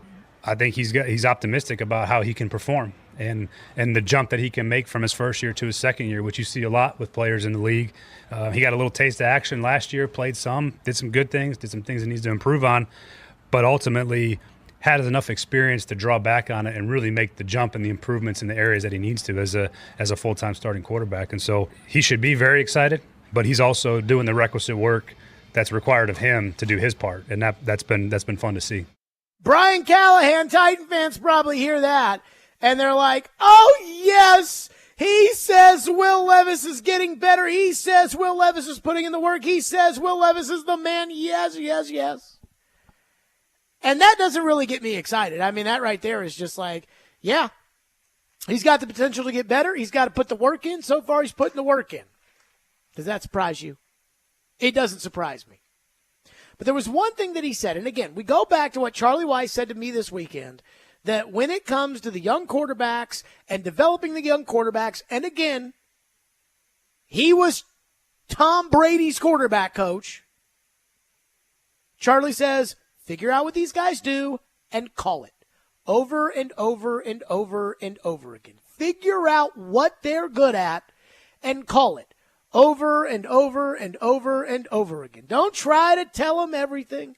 Don't try to make them do what you want them to do. Call it over and over and over and over again. And that sounds simple, but a lot of these guys think they're so smart that they don't try to do any of these things. And this is why something that Brian Callahan said last week actually gives me a lot of hope. Brian Callahan, as it has been well documented, has coached Peyton Manning, Matthew Stafford, and Joe Burrow. In the case of Peyton Manning, it was more so Peyton coaching him, probably than it was him coaching Peyton. I think Gary Kubiak said basically he was Peyton's assistant. As the quarterback coach, it was like, hey, like you're working for Peyton, not the other way around. With Stafford was an established pro when Callahan was there, and I don't think he was there for all that long. And then with Burrow was a rookie, and he became one of the best quarterbacks in the NFL, if not the best quarterback in the NFL. So I think he probably did a little bit more coaching of Burrow than he did of, say, Manning. But a lot of times these guys get their first opportunities as head coaches, and they decide, hey, we're going to do my system, my way, my play calls, I know. And then they sit the young quarterback down, and it doesn't matter who they are. They sit the young quarterback down, and again, guys have different skill sets. Vince Young had a different skill set than Will Levis. But because, again, in most cases, these young coaches think that it's all about them, they're like, all right, here's my offense. We're going to run my offense, and you're going to run my plays, and I'm going to coach you the way I coach Joe Burrow, the way I coach Peyton Manning. And I'm going to want you to do what Joe Burrow did. Brian Callahan last week made it incredibly clear that he does not plan on asking Will Levis to do the things that Joe Burrow did in Cincinnati. Obviously, tell a lot of players with Joe Burrow to Will. How much do you borrow from that experience and how well things went in Cincinnati with that? Yeah, a lot. I mean, that's part of who I am. That those experiences have formed a lot of my philosophies.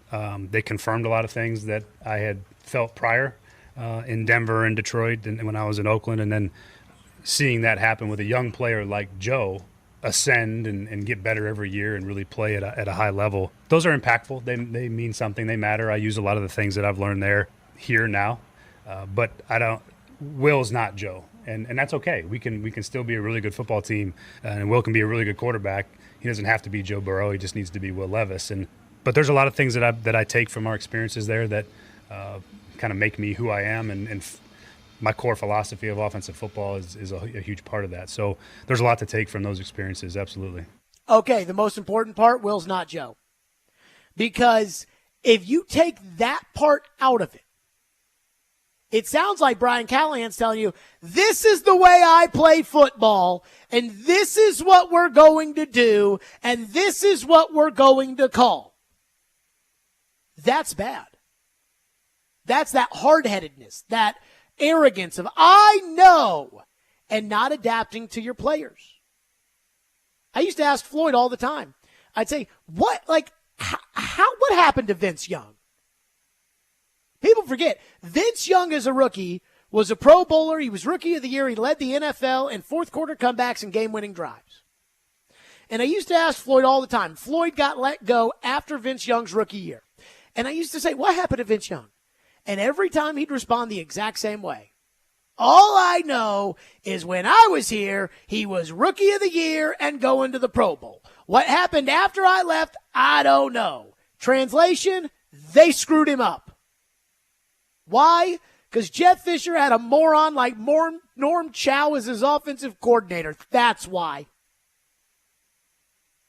So if you take out that Will's not Joe, it worries me. But because the Will's not Joe is in there, it gives me confidence that Brian Callahan knows exactly what to do. Is, hey, these are my core principles of quarterback play. I want my quarterback to do this, this, this, and this. But then, if this quarterback is good, if Lamar Jackson is good at running the read option, why would I take it away from him? If Patrick Mahomes is good at freelancing, why would I take that away from him? That is a natural gift. Those off-platform, off-balance, slingshot throws, that is the true talent of Mahomes. Why would you take that away from him? And Joe Burrow is much better at operating inside of the play, moving around, ball placement, things like that. He is so much better, Joe Burrow is, at kind of delivering a jump ball to T. Higgins or putting the ball right in the middle, of the field, in the seam, in the numbers. Again, the things that we said Levis didn't do very well last year. So don't call that because Levis isn't good at it. The key is to call what Levis is good at. Burrow was throwing some balls on the sideline here at Nissan Stadium 2 years ago. It was a really, really good game. And Cincinnati was kicking a field goal to make it a 7-point lead, and Tier Tart hit the snapper in the head, and they called a personal foul, and the Titans lost the game. And if you go back to that, Jamar Chase was out, had a hip injury.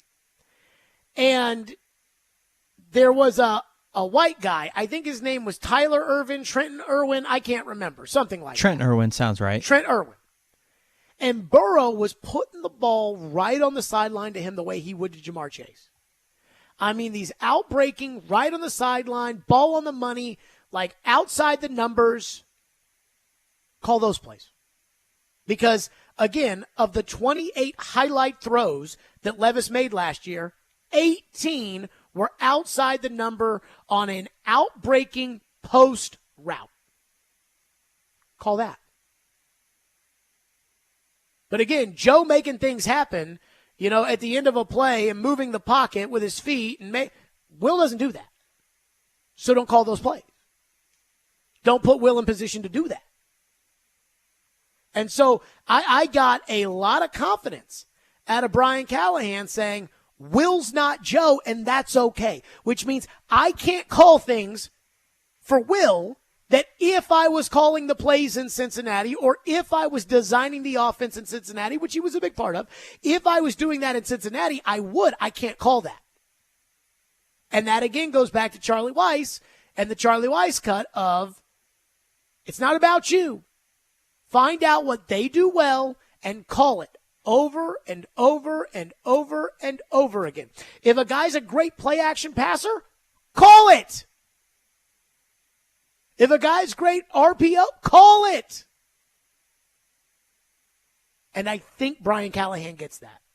But with a lot of rookie coaches, young guys on the offensive side of the ball, they are my system, my plays, I know, you'll do what I say, That's what Josh McDaniels does.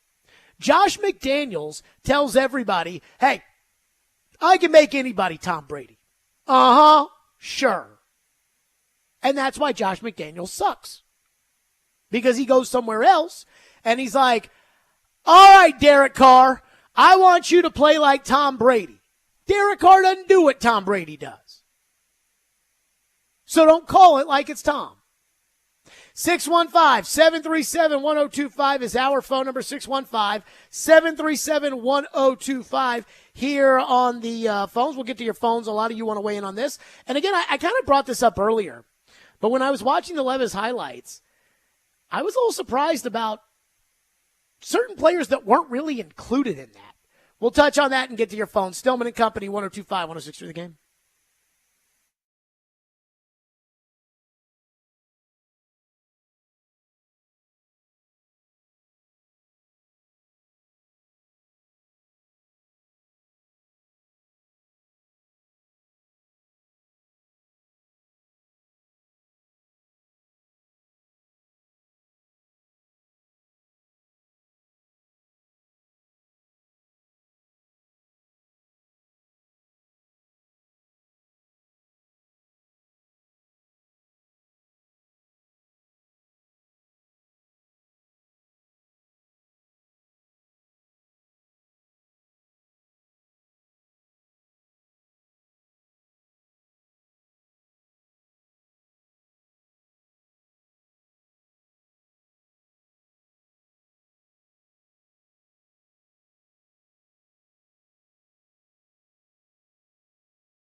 How's Tyler impact that group, and how much he's played like 80% in the slot in Cincinnati? How much is he a slot guy for you? Yeah, since it's not official yet, hasn't signed the papers in general, just to put that out there to start. That'll be official sooner than later, but not quite yet. But Tyler is a slot receiver. That's what he does. That's where he's made his money.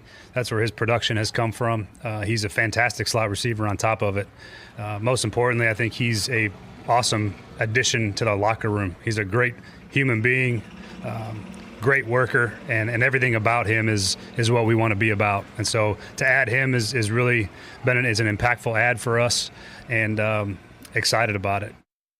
That was Brian Callahan. The Tyler Boyd deal is official. The Titans have signed him. We already knew that. So this morning, again, after I talked to Charlie Weiss on Sirius this weekend, and I said, again, at least 10 quarterbacks this year are going to be first or second year guys. That's basically a third of the league. I said, what would your advice be? And he said, find out what these young guys do and do it often. Don't try to get them to do everything. Don't try to get them to run your offense. Try to do what they do best. And I started saying, okay, what does Levis do best? I sat down and I watched the 19-minute Tennessee Titans Will Levis highlight. I think it was Will Levis's best plays on YouTube. It was 19 minutes. And it was the Titans that put it together. And so I broke them down, so throws outside the numbers, throws on the seam, bombs outside, kind of trick plays, whatever. And here's what I was fascinated by after it was done. Because Chigakonkwo, I know he stunk last year, but he caught some passes last year. And I know Derrick Henry was the main running back, but Ian Tajay Spears, he caught some passes last year. Sure. Of the best plays that the Titans put together for Levis, 14 went to DeAndre Hopkins, 9 went to NWI, 9 went to, think about that. We never talk about NWI on this show. 9 went to NWI. 5 went to Chris Moore. And I actually think the Titans should have re-signed Chris Moore. I liked Chris Moore. 3 went to Burks. 3 went to Phillips. 2 went to Chig. 1 went to Spears. 1 went to Henry. And 1 went to Jeffrey Simmons. What does that tell us? When Will Levis plays his best, the plays that result in the biggest successes for Will Levis of last season, he's not throwing to the running backs and the tight ends. And doesn't that kind of track with the fact that Will Levis, when we think of him, what's his strength? Chucking the ball. We don't chuck the ball to the running back. And unless your tight end is, one of those kind of super hybrids, you don't chuck the ball to the tight end. Which is why the Titans didn't spend much at tight end. I mean, we talked a lot during the draft process that Levis needs to work on the kind of in-between fastball kind of changeup, take some pace off. You're talking about his draft process. Yeah. Like before last year. Yeah, during Levis's draft. Yep. Yeah. Layering the football. Yeah. And he can do some of that. One of the throws to Okonkwo, and again, there were only 2, but one of the throws to Okonkwo was a play against the Panthers where Brian Burns just smoked Jalen Duncan off the edge, which probably surprises nobody. And so Brian Burns just smokes Jalen Duncan off the edge, and Levis, seeing Burns coming right at him, just pops a lot. I literally wrote in my notes, an ephus. Ian, you know what an ephus is? Slow pitch. Yeah, so basically if you just lob the ball to the catcher, it's called an ephus pitch. You just pop it up in the air and lob it into the catcher. I put play action ephus to Okonkwo while getting drilled versus Carolina. So that's one of his 2 throws to Chig that he made that made the list, was just he just got rid of the ball and there was nobody there, and so he threw him a can of corn and Chig caught it. He does not use the tight ends very much. And if he does, it's not successfully. He does not use the running backs very much. So when I was thinking about this and looking at what they did, I'm like, okay, I don't like that they didn't incorporate more speed on the team. Boyd's not a speed guy. Now, I get the purpose of Boyd, and I'm not knocking that. Ridley is a speed guy, so I get that. That I like. But I'm really kind of struggling. I'm really having a hard time of coming to grips with this whole Tajay Spears, Tony Pollard thing. I mean, I like Pollard. He does have speed, but if he's not going to throw it to the running backs, that's not going to help much. I just don't know if you needed to pay $8 million to Tony Pollard. Now that all is said and done, and the first move they made in the offseason was to sign Tony Pollard, and the numbers, the Pro Football Focus numbers told us that Tony Pollard right now is doing what Derrick Henry does better than Derrick Henry, and he's 4 years younger. So that, analytically would sound great. But at the same time, it's Well, now everybody tells me they're going to be a passing team more, and he doesn't pass the ball to the running backs. And if he does pass the ball to the running backs, he would probably want to pass the ball to Spears more than he'd want to pass the ball to Pollard. So did you really need to pay $8 million for that in today's NFL when you could have taken that and spent it on right tackle? Because let me tell you this about Will Levis. If you give him time, like the best of these highlights were him with time. Like when he had a clean pocket, it would be one of these plays, and they were using the TV cuts, to show these highlights. And it would be like, and Levis drops back. He's got time. And it's complete to Traylon Burks for a gain of 24. It's like, damn, he's got time. He can set his feet. I mean, he can launch a rocket out there. Well, it doesn't make a lot of sense to have Tony Pollard, does it? For $8 million? And not have a right tackle? So, I mean, again, I guess it's like, okay, now you're armchair quarterbacking, but it's like I didn't get mad when they signed Pollard because that was the first move and there were other moves to make. But now that the draft's over, now that free agency is essentially over, I'm kind of like, okay, I don't like your tight ends, but I get it. Because he doesn't throw to the tight ends very much. So why spend to go get Hunter Henry? Got it. They did invest at wide receiver a little bit. They didn't draft anybody of note. But they did get Tyler Boyd, and they obviously spent a crap load on Calvin Ridley. So I'll give you credit there. But I really need $8 million for Pollard when you could take that $8 million and have made that same swap spots in the 4th round with the Ravens and gotten Morgan Moses to play right tackle. You could have signed Jermaine Illuminor. Again, a warm body that can play right tackle, and they think PT has the traits to play right tackle. I'm not totally sure that it's there. But I did find that fascinating. Mason Texan, phone line driven by WilsonCountyHunter.com, and says, you don't think that Will Levis will have the same tendencies in the new offense with new personnel? How can any quarterback throw to the backs a lot with Derrick Henry as the lead back? I know all you have to work with is last year's tape, but I don't think it gives an accurate description of the situation. Again, the one throw that made his highlight tape to Spears was a ball literally on the numbers. So, like, if the guy is standing on, like, the 20, and I'm talking about the 2 and the 0, is that outside the numbers, Ian, or inside the numbers? Which one? I'm sorry? So if a guy is standing at the 20, like where the 20 is on the field. Okay. Like the 2 and the 0. Mm-hmm. Is that outside the numbers or inside the numbers? We have to see the hash marks. Well, it's definitely outside the hash marks. Okay. Well, then I'll give it outside the numbers if it hits the 20. I'll give it outside. I mean, technically it's on the numbers, but it's whatever. Sure. So he made one throw to Spears on the numbers in the Dolphin game, and Spears fumbled it as soon as he caught it. If you remember the Steeler game, there was a play that on the TV copy looked like Spears' fault. It looked like Spears fell down. And then when you look at the behind the play on the All-22, Levis thought Spears thought like he was going to stand there, and Levis thought he was going out. And so Levis tried to throw it, and Spears tripped. But it was a Levis mistake, but on TV it looked like a Spears mistake. The plays Spears made in the passing game last year that were the, wow, look at that play by Tajay Spears, like that touchdown he had against Jacksonville. That came from Ryan Tannehill. Like that. So Ryan Tannehill used the tight ends, and he used the backs a lot. Think about Dontrell Hilliard. Because Ryan Tannehill did not have the arm that Will Levis had. Will Levis has a much better arm than Ryan Tannehill. Tannehill's probably much better inside the numbers, much better thrown to the backs and the tight ends, threw 8 touchdown passes in 1 year to Jonnu Smith. So I go back to, okay, Spears is a good player.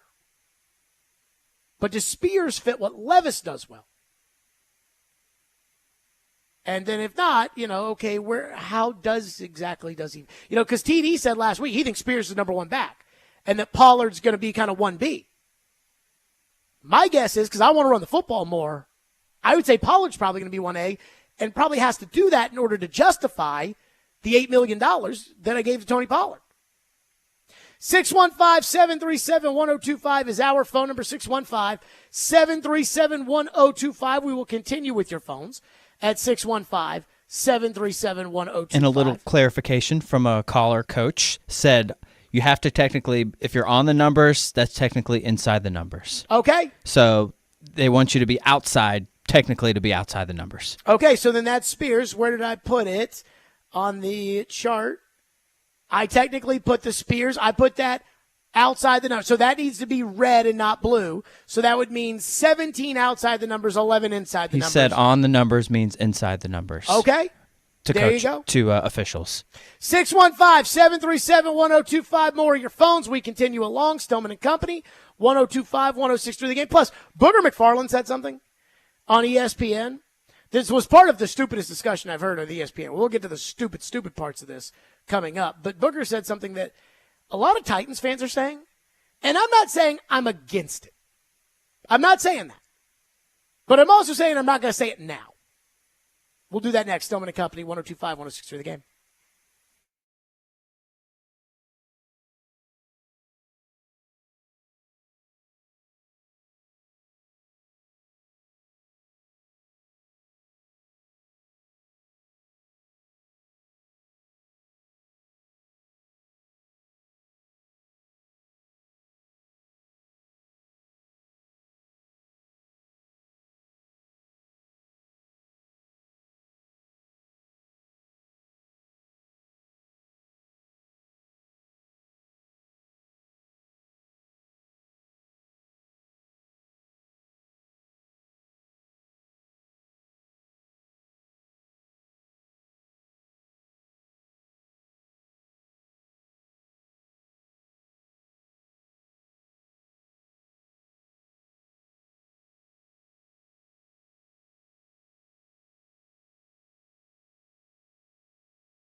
These new additions you've got, receivers, protection, everything. How do you like what the organization has done? I love it. I mean, for one, it means that they're not afraid to make those investments and they want to go win, which is awesome to see. And we know that we had the guys to make it work, but adding more guys certainly doesn't hurt, and it creates more competition and more options. And I'm just excited to work with obviously the rookies who will be here today, and then when TB gets here to get the whole kind of group together. It's going to be awesome. I love how Will Levis is like, hey, we know that we had the guys, to do this, but to add the other guys, it's great. Really? Think Derrick Henry thought that when he's like, yeah, I think it's time for me to leave, and I think that's good. I think we're okay with that. I think we'll be okay. So I was listening to ESPN. They were doing a breakdown of the Titans and about how this is the year for Levis, and we'll see, and Booger McFarland chimed in, and he said, we gotta do something that I'm not ready to do. This is what Booger said. When you talk about those pieces, let's give Rand Carthon, the GM, a shout out, because he's kind of transformed this roster from last year to this, where they got talent everywhere on this roster. So you got to give Rand Carthon a huge shout out, because he has put the onus on Will Levis. I don't want to talk about no mayonnaise in the coffee. I don't want to talk about some of these eating habits you had. Here's what I want to talk about, Will Levis. You got playmakers everywhere on the field. You went and got Lloyd Cushenberry. Rand Carthon did. You got J.C. Latham, who I think was the best right tackle in the draft. So there are pieces there now. The onus falls on Will Levis. Can you get it done? No longer are you a rookie. You got your feet wet last year. Can you come out this year and have a better season and more production? We know he's tough. We know he's physically gifted, but can you do what the quarterback position is required to do? Can you distribute the football from the pocket? Ultimately, that's going to be a key. I like Acho. I still need to see more, because if you are going to figure out if he's your franchise quarterback, you have to do it this year. If not, the cycle starts over for the Tennessee Titans. We need to give Rand Carthon a shout-out, because he went and added all these pieces, and now it's on Will Levis. And Rand Carthon did a great job adding Lloyd Cushenberry. Can we wait until the Titans win some games before we give credit to the coach and the general manager? This is like last week. Robbie Stanley's talking about all these Titan fans that are like, see, Jared, this coaching staff and this coach is so much better than the last guy, and Vrabel was terrible. And it's like, Vrabel was at one point coach of the year. See, I still think Vrabel's a good coach. I say that, you guys get mad. But Brian Callahan hasn't coached a game yet. Can we let Brian Callahan coach some before we start giving credit? Now, I'm sure Booger name dropped Rand Carthon like that because they're both from Florida and, whatever. But no, I'm not ready to give credit. We're like, hey, Jared, because a lot of Titan fans share this sentiment. Like, Jared, this is the best offseason we've ever had. You need to give Rand credit. Right now, ESPN's power rankings came out this morning. They're ranked 26th. Congratulations. 26th. I think like the over-under win total is like 5.5, 6.5. Woo! Let's win first. And then we'll give credit. And I've said this. If they win the Super Bowl, I'll come on the next day. And first of all, I'll be elated if the Titans win the Super Bowl, and you know that. And I'll say, look, I was wrong about the Titans. A lot of you won't.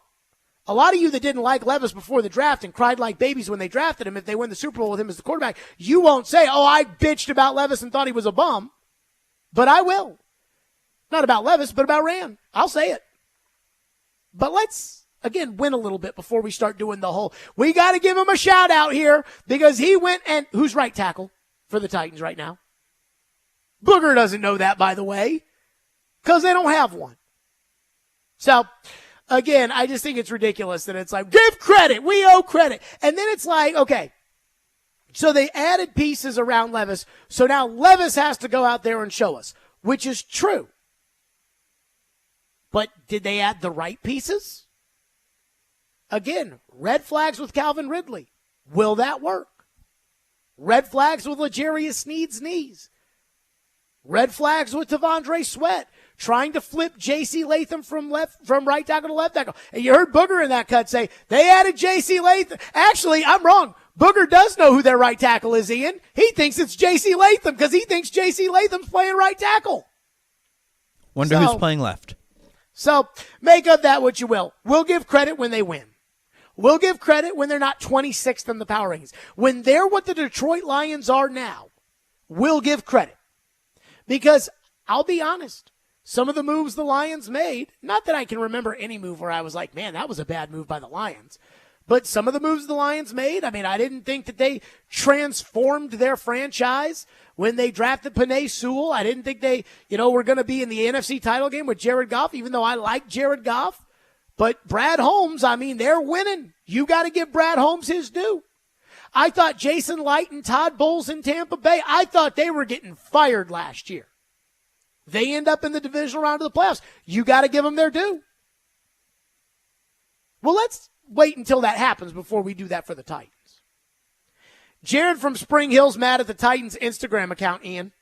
What'd they do? Jared from Spring Hill says, I just wanted you to know. The Titans blocked me on Instagram from commenting on anything anymore. Wow. My hypothesis is that I didn't buy their everything is awesome sunshine philosophy. All I did was comment, quote, we did these same drills in high school when referring to a post about Bill Callahan's tricks and secrets. Well, you think the Titans Instagram account's that petty? I would hope not.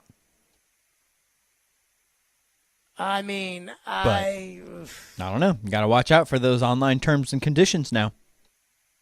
I mean, I don't know if the Titans Twitter account or Instagram account or whatever's that sensitive. I don't know.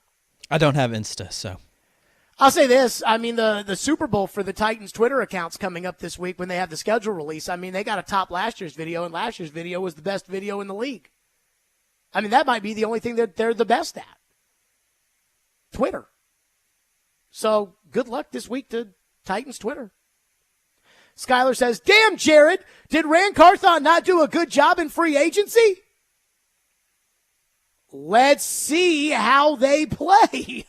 Like, if L'Jarius Sneed's knees are as bad as all those other teams were afraid they are, then you're going to regret that. If he's David Givens, you're going to regret that. And there was tons of Patriots tape of David Givens catching touchdowns in the Super Bowl to say, well, maybe this will work. He caught 5 passes. So I'll let you know then. Again, I just told you, now that free agency's over, I don't know who the right tackle is, and I think they probably overpaid for Tony Pollard, and there's a lot of red flags in this that the Titans are taking. But again, everybody wants to win the offseason. Everybody wants to be so happy and anything else. Devontae says the Titans are only 26 because of Levis. Any proven quarterback, they're top 15. Well, part of doing a good job in the offseason is getting a quarterback. So we will see if Levis is the guy. And let me say this. I really believe that these guys' jobs are probably dependent upon Levis becoming the guy.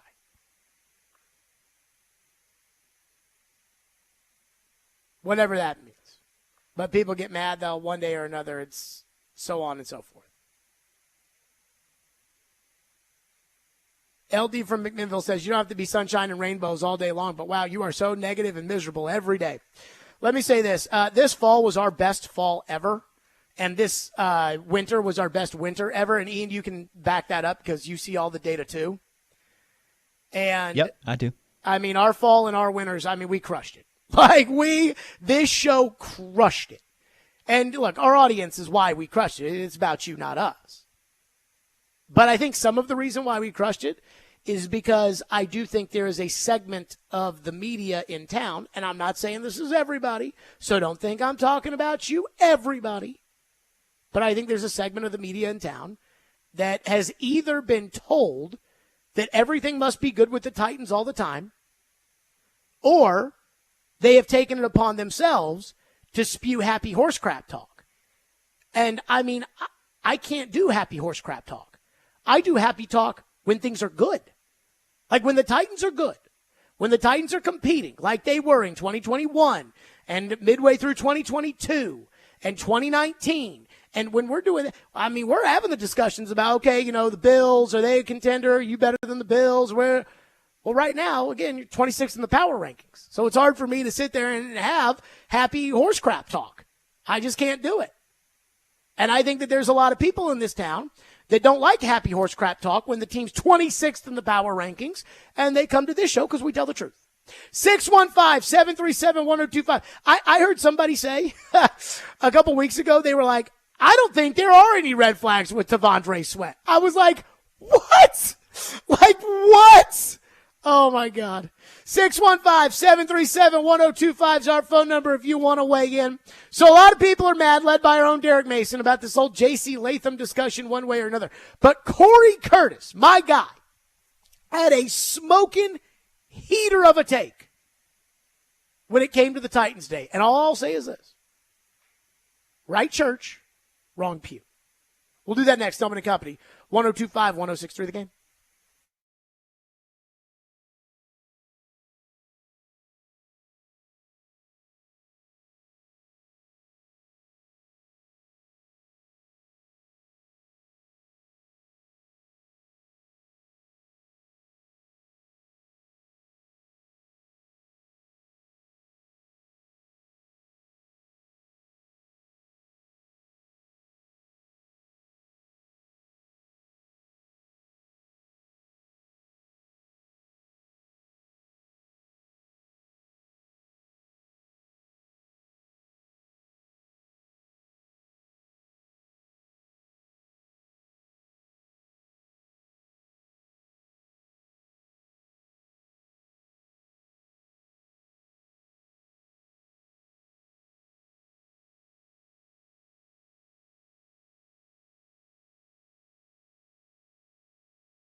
Stillman and Company, 102.5, 106.3 The Game, streaming live on Twitter, Twitch, YouTube, and Facebook live from the Busy Bee Plumbing, Heating, and Air Conditioning Game Nashville studios.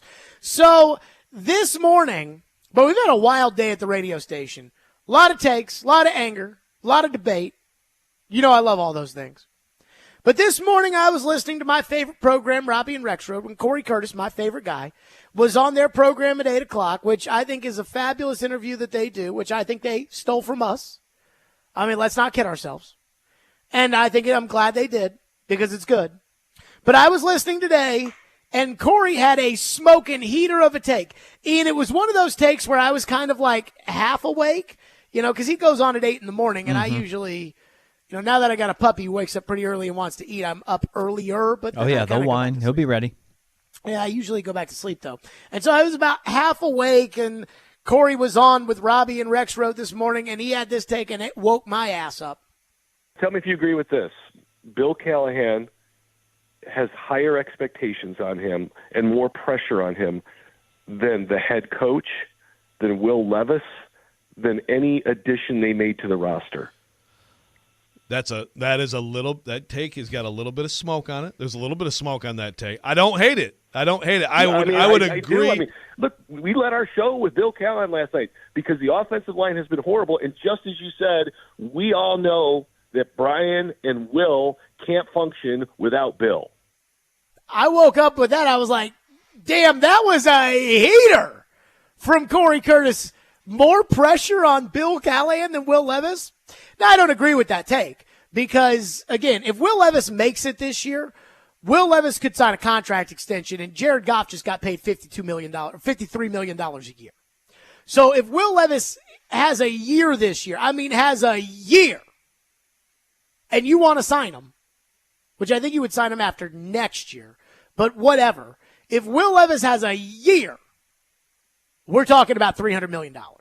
So I'm not going to say that there's more at stake for Bill Callahan, whose NFL career has pretty much been written, than Will Levis, who, again, we're talking about the difference between $300 million and backing up some guy that's a sophomore in high school right now that will one day be the number 1 overall pick somewhere else. But Corey is kind of right. Because we are all expecting much, much, much better from the offensive line. I thought going into last year it couldn't be worse than the year before, and it was. So I'm not going to tell you right now, even with Bill Callahan coaching them, with J.C. Latham, Lloyd Cushenberry, I'm not going to tell you that it can't be worse than it was last year because I thought it couldn't be worse than the year before, and it was, so I'm not going to do that. But I feel like it's not going to be as bad as it was last year. I'd be shocked if it was as bad as it was last year. But here's what I'll say to Corey. I think you're in the right church, but you're at the wrong pew. I don't think the pressure's on Bill Callahan. I think the pressure's on J.C. Latham. Again, when we talk about pressure, what does that really mean? When we talk about what's at stake or what the expectations are, what's that really mean? When it comes to expectations for Bill Callahan, isn't the expectation just that the line's a little bit better than it was last year, that the line can actually block and isn't dead last in almost every category? That's not a very high bar. I remember the GM used to always talk about how I can get you from 3-13 to 9-7. That's easy. He said the hard part is getting from 9-7 to 11-5. He said the hard part is getting from 11-5 to 13-3. That's hard. So, improving this line, I don't think that's again, it was so bad last year. How hard could it be? But that's where Latham comes into the picture. Latham has a lot of pressure. Joe Alt was taken 5th overall, but he was taken to an organization with the Chargers that, A, already have a left tackle, B, I don't think have offensive line problems, certainly not as bad as the Titans, and C, have no fans. I remember when I went to London for the Chargers-Titans game, and we went through the NFL's package, and they said the Titans had sold 300 packages for people that have traveled from the United States to London on the Titans package, and whatever the NFL experience package. The Chargers, 30. They have no fans. So Joe Alt goes to the Chargers, and I cannot imagine that the entire Charger fan base is putting all of their hopes, their thoughts, their prayers, whatever you want to call it, into Joe Alt switching positions and saving the team. J.C. Latham, this fan base is. I mean, this fan base is expecting J.C. Latham to play left tackle and play it very well this season. And if he doesn't, based upon where he was drafted, based upon how they got up there and they laughed, first question was asked, is he going to play left tackle? Is he going to play right tackle? And they laughed, ha, ha, ha. That's the first question right out of the gate. The fact that we had to deal with Andre Dillard and Dennis Daly and Jalen Duncan and Jared Stillman, all of that, this fan base is going to riot if J.C. Latham isn't any good. I mean, we're having a civil war on our station today about whether or not J.C. Latham's body is that of a right tackle or a left tackle. It's May 13th. We got Derek getting mad at the morning show and the afternoon show. There is a lot at stake with J.C. Latham. This is a fan base that is not used to picking this high. This is a fan base that is impatient because of bad offensive line play. This is a fan base that is angry about the fact that last year the Titans had the 11th overall pick and took a freaking guard who's not even that good. So now you take a right tackle and you tell me this guy's better than Brock Bowers. This guy's better than Roma Dunze. This guy's better than Olu Fashanu. This guy's better than Thalise Fuaga. This guy's better. You guys are telling me, hell, the Titans have said, or at least the Titans have told the media through back channels, that A, Bill Callahan thought Latham was the best guy in the draft, and B, that the Titans had Latham and Alt even. He better be good.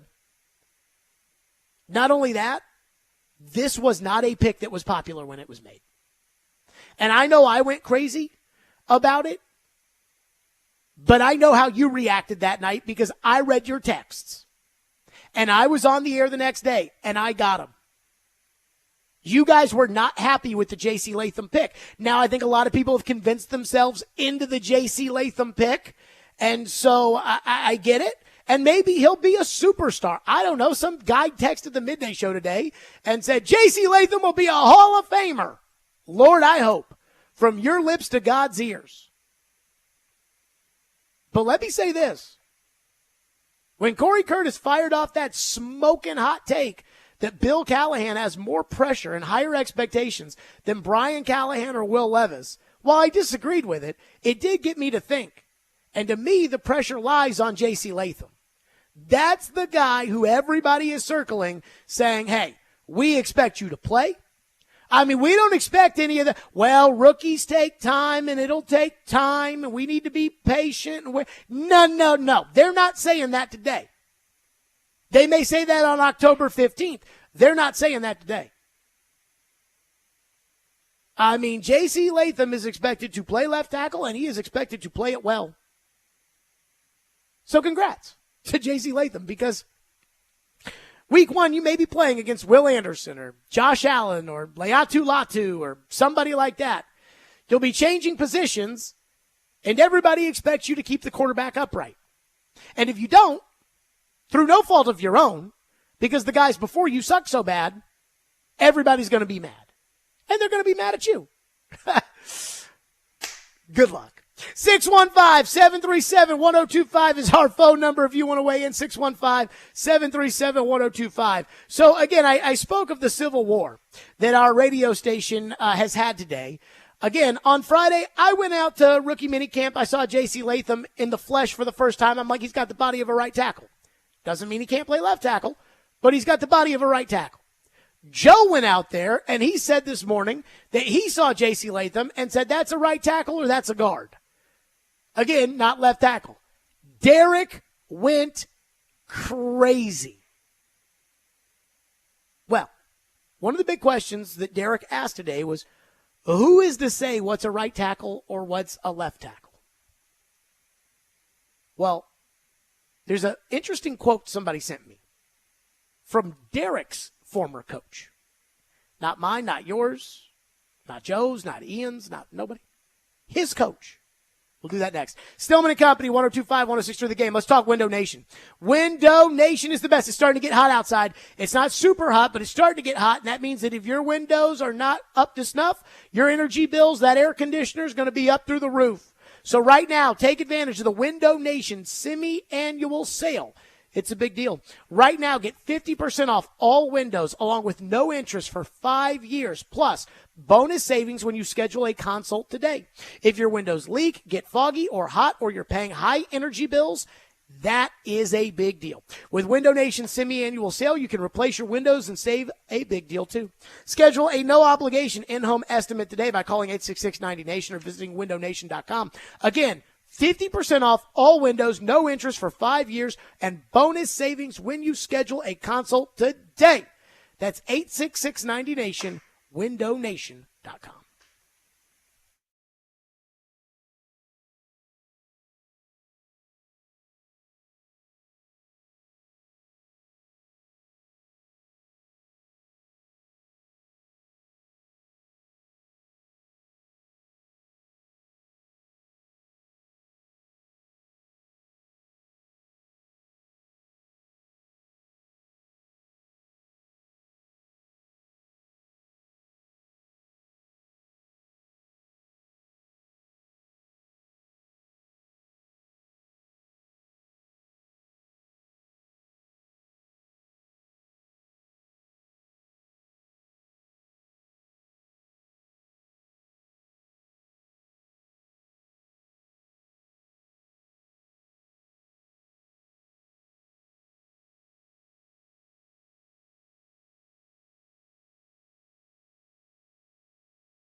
Where's everybody getting this from? Because now y'all said it so much that the people that are calling in that know little about left tackle, I'm not going to say little about football, little about left tackle are screaming, oh, he doesn't look like a left tackle. And the people that are listening to him, they don't even rebuke, they don't even say, well, how do you know he don't look like a left tackle?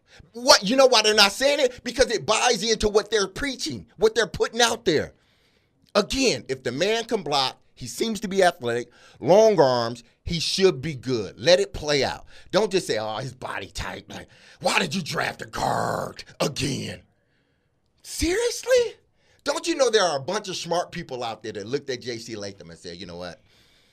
Yeah, he's going to be a tackle. We'll make him a left tackle. There are probably other teams before the Titans that drafted him probably thought J.C. Latham was a left tackle too. So you're saying all these smart people are dumb. These people that have been evaluating this position for the longest are dumb. That's what y'all are saying. That was Derek today, boy. He was mad. Now, I don't know exactly what Joe said. I mean, I know Joe said that he thought that Latham, when he went out to minicamp on Friday, he saw Latham, thought he looked like a guard. I went to minicamp on Friday. I thought Latham looked like a right tackle. Ian, correct me if I'm wrong here. I don't think on Friday I said that he can't play left tackle. I have no idea if he can play left tackle or not. I don't think you said that specifically, no. But I said his body and his tush, he looks like a right tackle. Yeah. And again, Derek's like, and then the callers call in and they're all worked up about it. Well, you can't blame me for what the callers think. You take that up with the callers. But he is a right tackle. Like his body, he has a right tackle's body. And I heard Derek today and it's like, well, what's the difference between a right tackle and left tackle? Again, Laramie Tunsil, 313. Taylor Lewan, 309. Even Trent Williams, 320. J.C. Latham is 342. Jedrick Wills, the Alabama right tackle, who was flipped to play left tackle with the Cleveland Browns with Bill Callahan as the coach, 307. Again, Latham's 342. That's right tackle. Penei Sewell, right tackle, 355. For the most part, right tackle, bigger than left tackle. And Latham, it's the broad shoulders, it's the big ass, it's all of it. But again, what do I know? This is what Derek's coach had to say about it. And Ian, I think Derek's coach would have a pretty good idea because you know who Derek's coach is. Yeah, I do. Derek played for Nick Sabin at Michigan State. You know who else Nick Sabin coached? J.C. Latham. In October, there was an article at AL.com. Somebody sent this in to me. And they said it was why Nick Sabin won't move J.C. Latham to left tackle. Quote, well, he's a really good right tackle, Sabin said. He's big, strong, physical. He's the prototype right tackle that everybody would look for in terms of having a power guy who is effective in being able to pass block well enough. I guess you always have hope that if we move the right tackle to left tackle, that would make everything better. But I guess the question you also have to ask yourself is, would that make us any better at right tackle? Or do you just try to attack the solution of trying to get the left tackle to play to the standard that you need him to without making multiple changes to the offensive line? Again, what did Nick Sabin tell you? He's the prototypical right tackle. It reminds me of the 2018 offseason when Taylor Lewan was negotiating a contract with the Titans, and I said, well, what if the Titans just decided to not give in to Lewan? They could trade Lewan and flip Jack Conklin, who was 308 pounds, flip Conklin to right tackle, and make Jack Conklin the right tackle and go from there, or flip him to left tackle and go from there. And the old man said, Jack is a right tackle. And every time I was like, but he played left tackle in college, he goes, nope, Jack's a right tackle. And my guess is that 308 that Conklin was, because, again, Lewan's 309. And we know the difference in the body types between Lewan and Conklin. My gut is that 308 is probably what Conklin played at Michigan State. That when he got here, like if you told me that Jack Conklin got on the scale today and was 325, I wouldn't be surprised. 335, something like that. He's bigger, he's thicker, he's got a bigger butt. Jack is a right tackle. I remember it like it was yesterday. Wasn't even a discussion. Sabin's telling you, this guy is the prototypical right tackle. He's big, he's strong, he's powerful. What Bill Callahan's banking on is that his feet are athletic enough for him to be able to make the move to left tackle.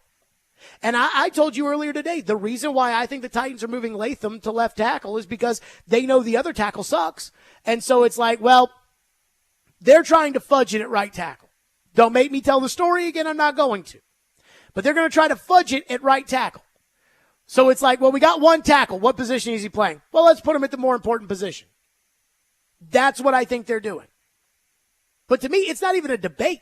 It's a debate as to whether or not Latham can play left tackle. And I don't know if he can or he can't. I'll take Bill Callahan at his word. But to me, it's not even a debate as to what kind of body J.C. Latham has. He's got a right tackle's body.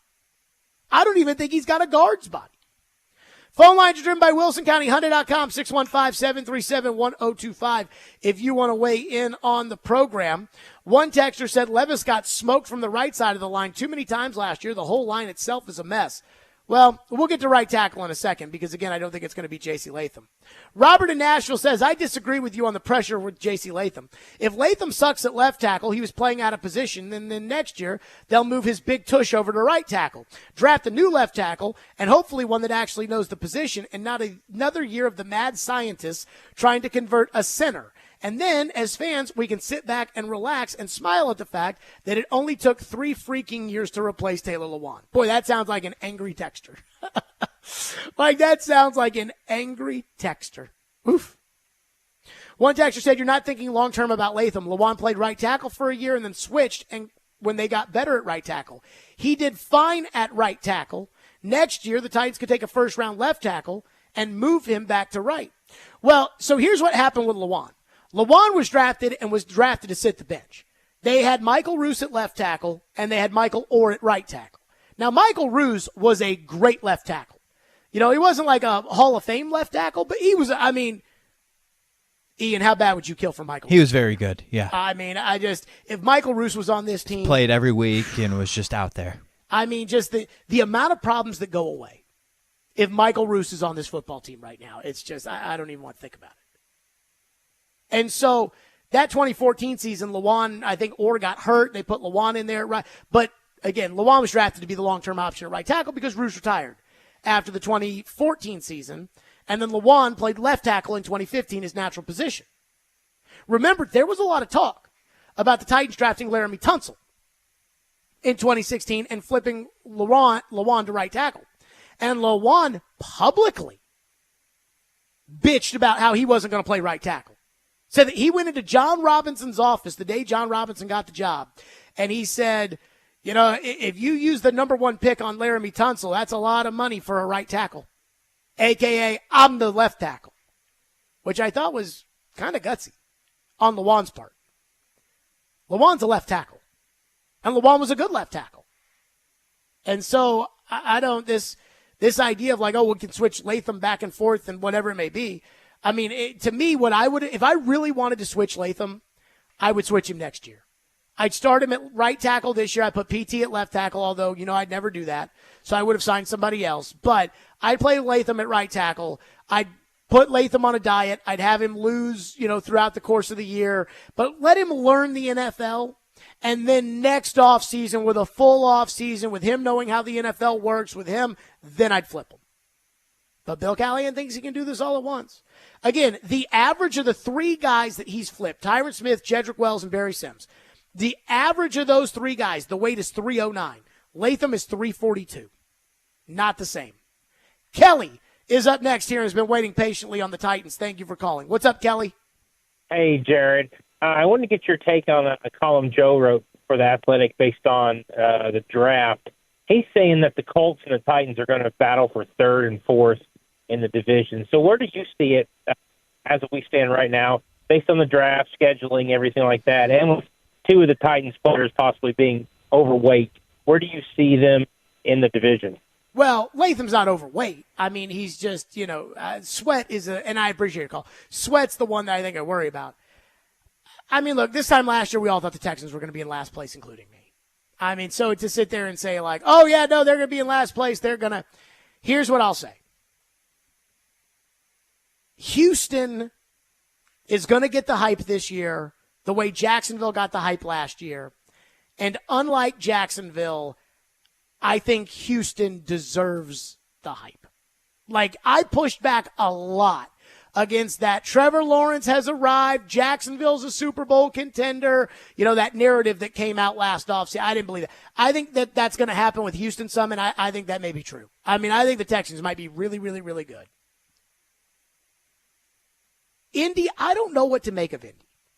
Because while I think Shane Steichen is a good play caller in terms of winning games, I thought the way that he coached Anthony Richardson last year was so stupid. I had a former NFL head coach who was an offensive guy, was a former offensive coordinator. I had him tell me that he watched the Colts, and he was like, what the hell are they doing? I mean, they're calling QB sweeps. They're going to get this guy killed. Like, this is the NFL. And Richardson, I think he played like 5 games, 6 games, and he got hurt twice.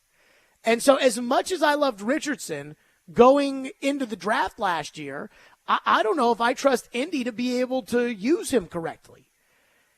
I think Jacksonville's in trouble. I mean, I think Jacksonville, now they kept Josh Allen, which is good because he's a good player. But I think they missed on Travon Walker, and I think that's going to hurt them. And I think Lawrence is okay.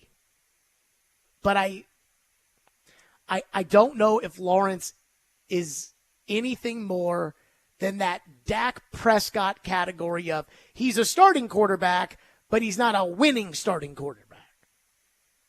And now because Jacksonville's had a little success and they had the disappointment of last year and the coach is probably on the hot seat, like there's a lot of pressure on Lawrence, and I just don't know if their team's good enough to be able to do it. And then with you don't have a right tackle. So, I mean, I'm sorry, but you don't have a right tackle.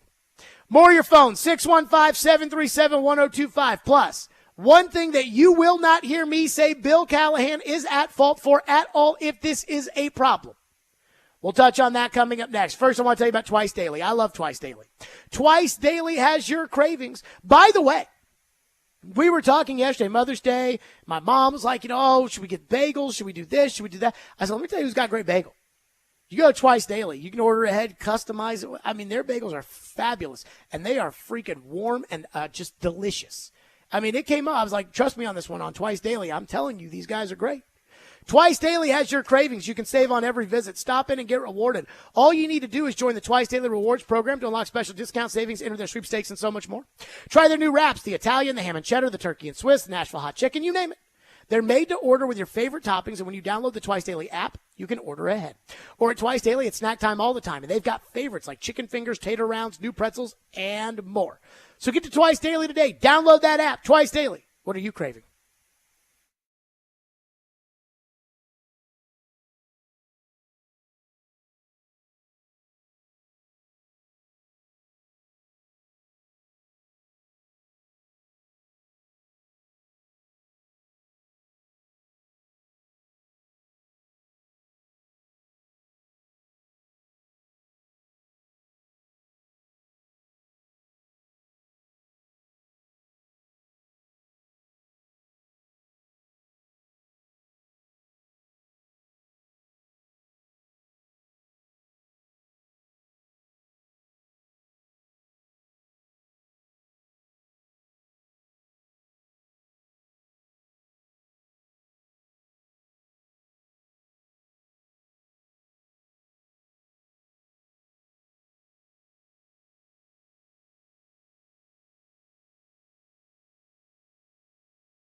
What are you seeing the right tackle candidates that are here on the roster right now in terms of, Nicholas Petit-Ferrer and Jalen Duncan and Watson, who coached in Cleveland? Well, they're all here. They're all working hard. I think, to begin with in spring, when you're coming into a new system, new coaches, I'm just evaluating, assessing, trying to help these guys learn a whole new different toolbox than they're accustomed to. I think they're exceptional hard workers, and that's great. That's a good start for us. But then how it plays out, I think we'll wait. I'll kind of be a little bit more reserved on my judgment until we get into training camp and we get a chance to see them in the preseason when the live bullets start flying. But right now, it's all positive. These guys are working hard. They're learning some new sets, different angles, different strikes, things of that nature, that can help their game. That was Bill Callahan, and I just want to set the record straight. Corey Curtis said this morning on Robbie and Rex Road, he said, look, if, Bill Callahan has more pressure on him than Will Levis or Brian Callahan because the line's been so bad that it doesn't matter if they don't fix the line. And there is some truth to that, though. I think that the more the pressure's on Latham than it is Callahan. Let me say this. For me, Bill Callahan gets zero blame if Nicholas Petit-Frere, a.k.a. PT, or Jalen Duncan, or Leroy Watson, if that group that they're going to put there out of left tackle, if that group is right tackle, if those guys suck so bad, I am not blaming Bill Callahan because that's not a Bill Callahan problem. Bill Callahan cannot turn sewage into wine, no matter how good of a line coach he is. And if he does, more power to him. But they used, as of right now, they have used zero resources. Well, they used a 7th round pick, which has a value on the pick chart of 1. They used a 7th rounder on Leroy Watson. Other than that, nothing at the right tackle spot for PT, Jalen Duncan, and Watson. So if it doesn't work out at right tackle and it's a mess, go ahead and put that on Brian Callahan. Don't put that on Bill Callahan. Put that on the triumvirate of Brian Callahan, Rand Carthon, and Chad Brinker. Do not put that on Bill Callahan. Go ahead and put that on the curing cancer AI model that Chad Brinker came up with at his fancy business school. Do not put that on Bill Callahan. So I'm just telling you right now, nobody gets in trouble for something that they haven't done. But I am going to grant immunity to Bill Callahan at right tackle. If J.C. Latham can't play left tackle, we got a Bill Callahan problem. Because all they did was pump the tires of Bill Callahan says, they made the pick. It was incredibly unpopular when they made it. And immediately the Titans ran to Diana Rossini and said, this was Bill Callahan's favorite player. And it's Bill Callahan that's flipping him to left tackle. But at right tackle, that is not Bill's fault. Do not go blame old Bill on that one. I'm on Bill's side. 615-737-1025. One texter says, how tall is the average sports talk show host? I assume that most are 6 feet or better. Any host that is shorter must be in the wrong business. Thus, the line of thinking makes about as much sense as what you're saying about J.C. Latham. First of all, let me say this. Ian, I'd like to think that I, unfortunately, probably do have the body type of a sports talk show host. They all vary. We all vary. I know, but the traditional sports talk, the way people think about sports talk show, I'm not fat like Mike Francesa. I'm not orca fat or anything like that, but I could stand to lose a few. I remember at the NFL draft, we did the 2 to 6 show before the draft show, which we did on the Plaza at Bridgestone Arena, but we did the 2 to 6 show from the stage at the draft in 2019. And some guy was looking for something. He comes up to me and goes, you look like a radio guy. What do you think about, or where do you, whatever. So I feel like I kind of fit in there to a certain extent. That being said, sports talk radio has basically one physical component to it, talking. And I don't know if you guys know this, but I can do that. And I can do it pretty well. Football has a lot more in terms of physical components.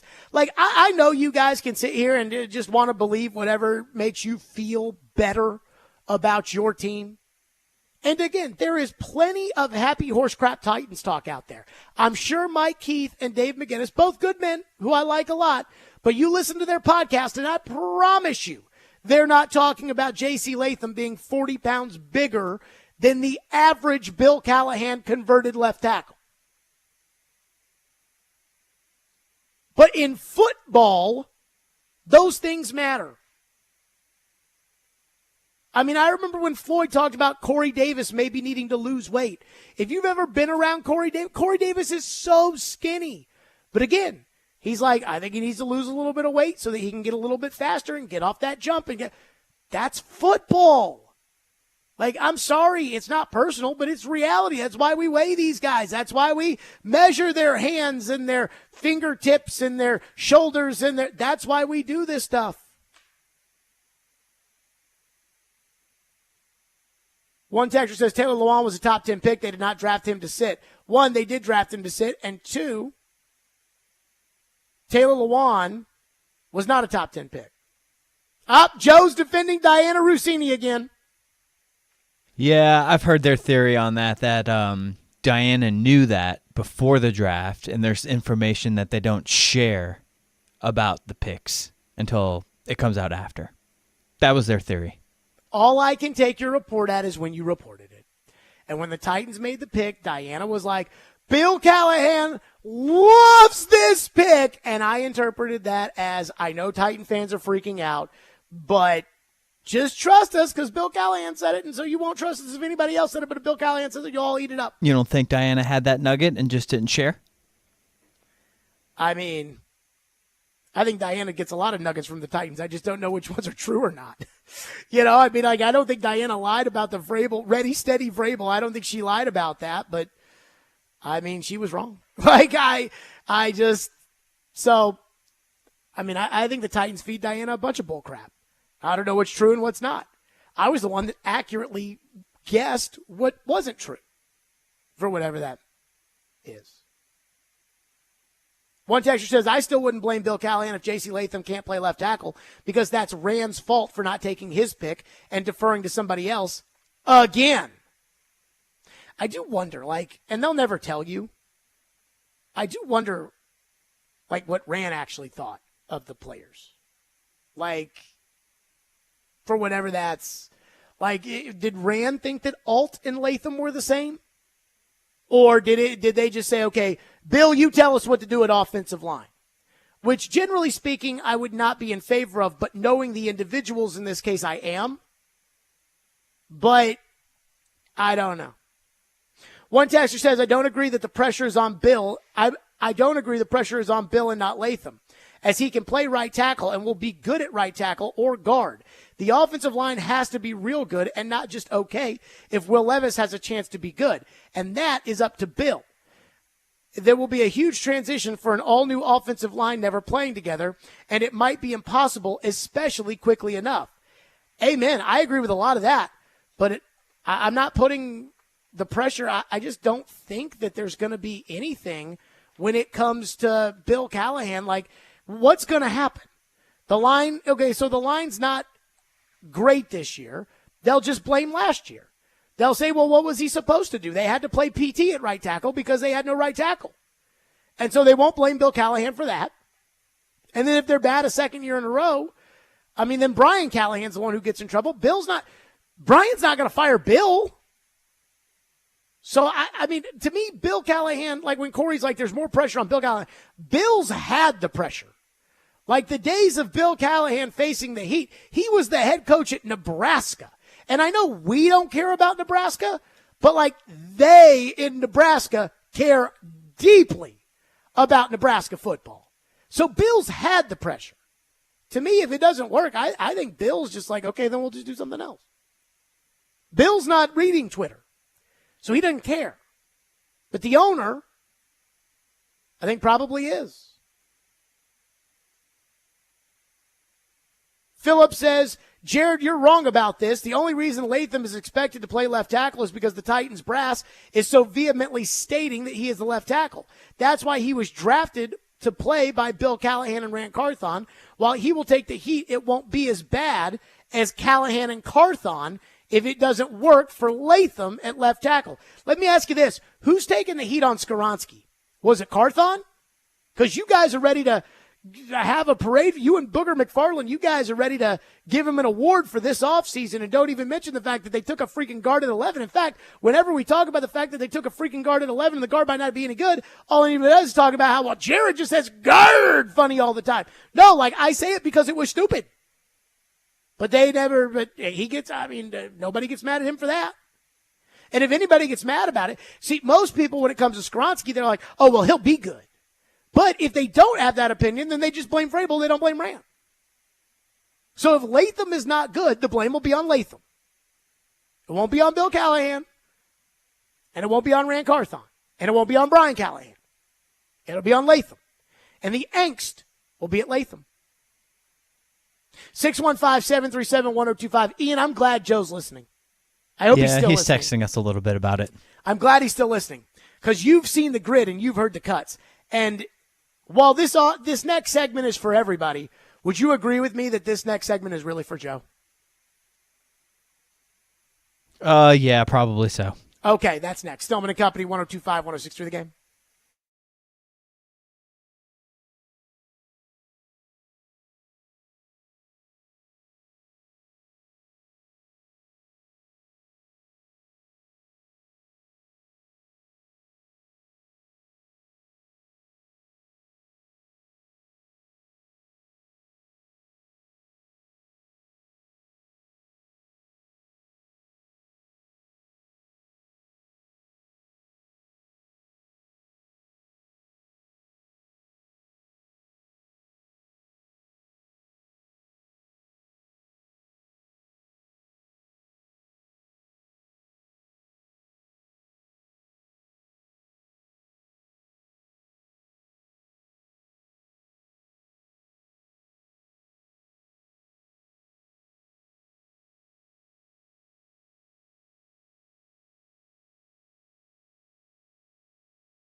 the owner has to know every decision that's being made. I know when we talked earlier, the owners are sitting in when you're hiring a head coach because they are going to ultimately make that final decision. The owner is going to make the ultimate decision on the general manager.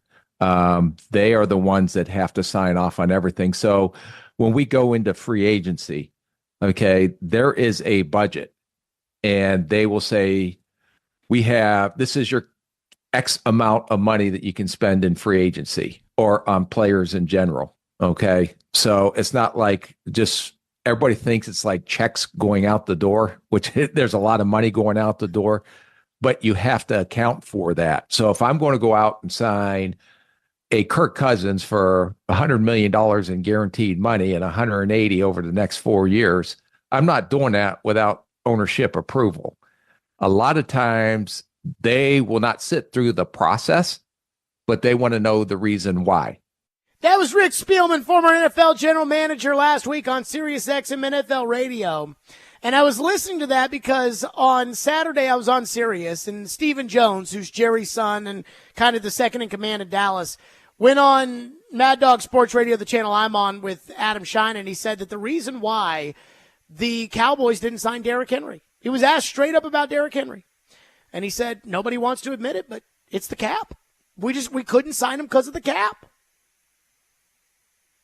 Ian, you know how that hit me. Yeah, not so great. Not so great. So Rick Spielman, former general manager, was talking about owners and money and caps and cash and everything else. And I have long since told you guys the cap is fake. And a lot of you guys have converted over. Most of you haven't. A lot of you guys think it's some cockamamie Jared Stillman. I mean, I can't believe he would say that. I can't. You know, it's funny because somebody said to me, they were like, if the cap wasn't real, why isn't there an all-star team? I'm like, why isn't there an all-star team in baseball? That sport's not capped. But there's not one baseball team that has all the good players on it, because what happens is a team like the Braves get Ronald Acuna and they sign him. They don't let him go to the Yankees. Now, the Yankees still get a lot of guys, but a lot of these teams sign their own players. So that's why, not because of the cap. And so Rick Spielman was talking about that and about again, he's done this as a general manager, and it's, okay, we're working to build a better team, and we have to work within the confines of the budget, and, every fan is convinced you have to work within the confines of the cap, and my theory is the cap exists so owners like Stephen Jones can tell you guys as fans, we couldn't sign Derrick Henry because of the cap. Not because we have the lowest payroll in the NFL, and we don't want to spend the money because we're going to spend about $70 million extending, this year alone, extending CeeDee Lamb and Micah Parsons. But they don't want to say that. So they just say, oh, it's the cap. Well, here's what Rick Spielman said. Again, taking you behind the curtain on Sirius XM NFL Radio, taking you behind the curtain about just how much the owners care about Joe Rexrode's cap. There's a cap, but there's also cash flow. So I can sign a player, let's say, to a $4 million contract for his base salary, and I'm going to give him a $4 million signing bonus. How the cap works is I can prorate that out, so it's $2 million a year for over those 4 years. But from a cash standpoint, I'm giving them $4 million to sign the contract and $1 million in the first year. So that's $5 million cash out the door, even though it only counted $2 million against the cap. So there's cap accounting and then there's cash accounting, and so the owner don't care about the cap. The owner don't care about the cap. You know why the owner doesn't care about the cap? Because it's fake. That's why the owner doesn't care about the cap. Think about this. Does the owner care who the quarterback is? Yes. Does the owner care what the uniforms look like? Yes. Does the owner care about the stadium and PSLs? Yes. All those things are real.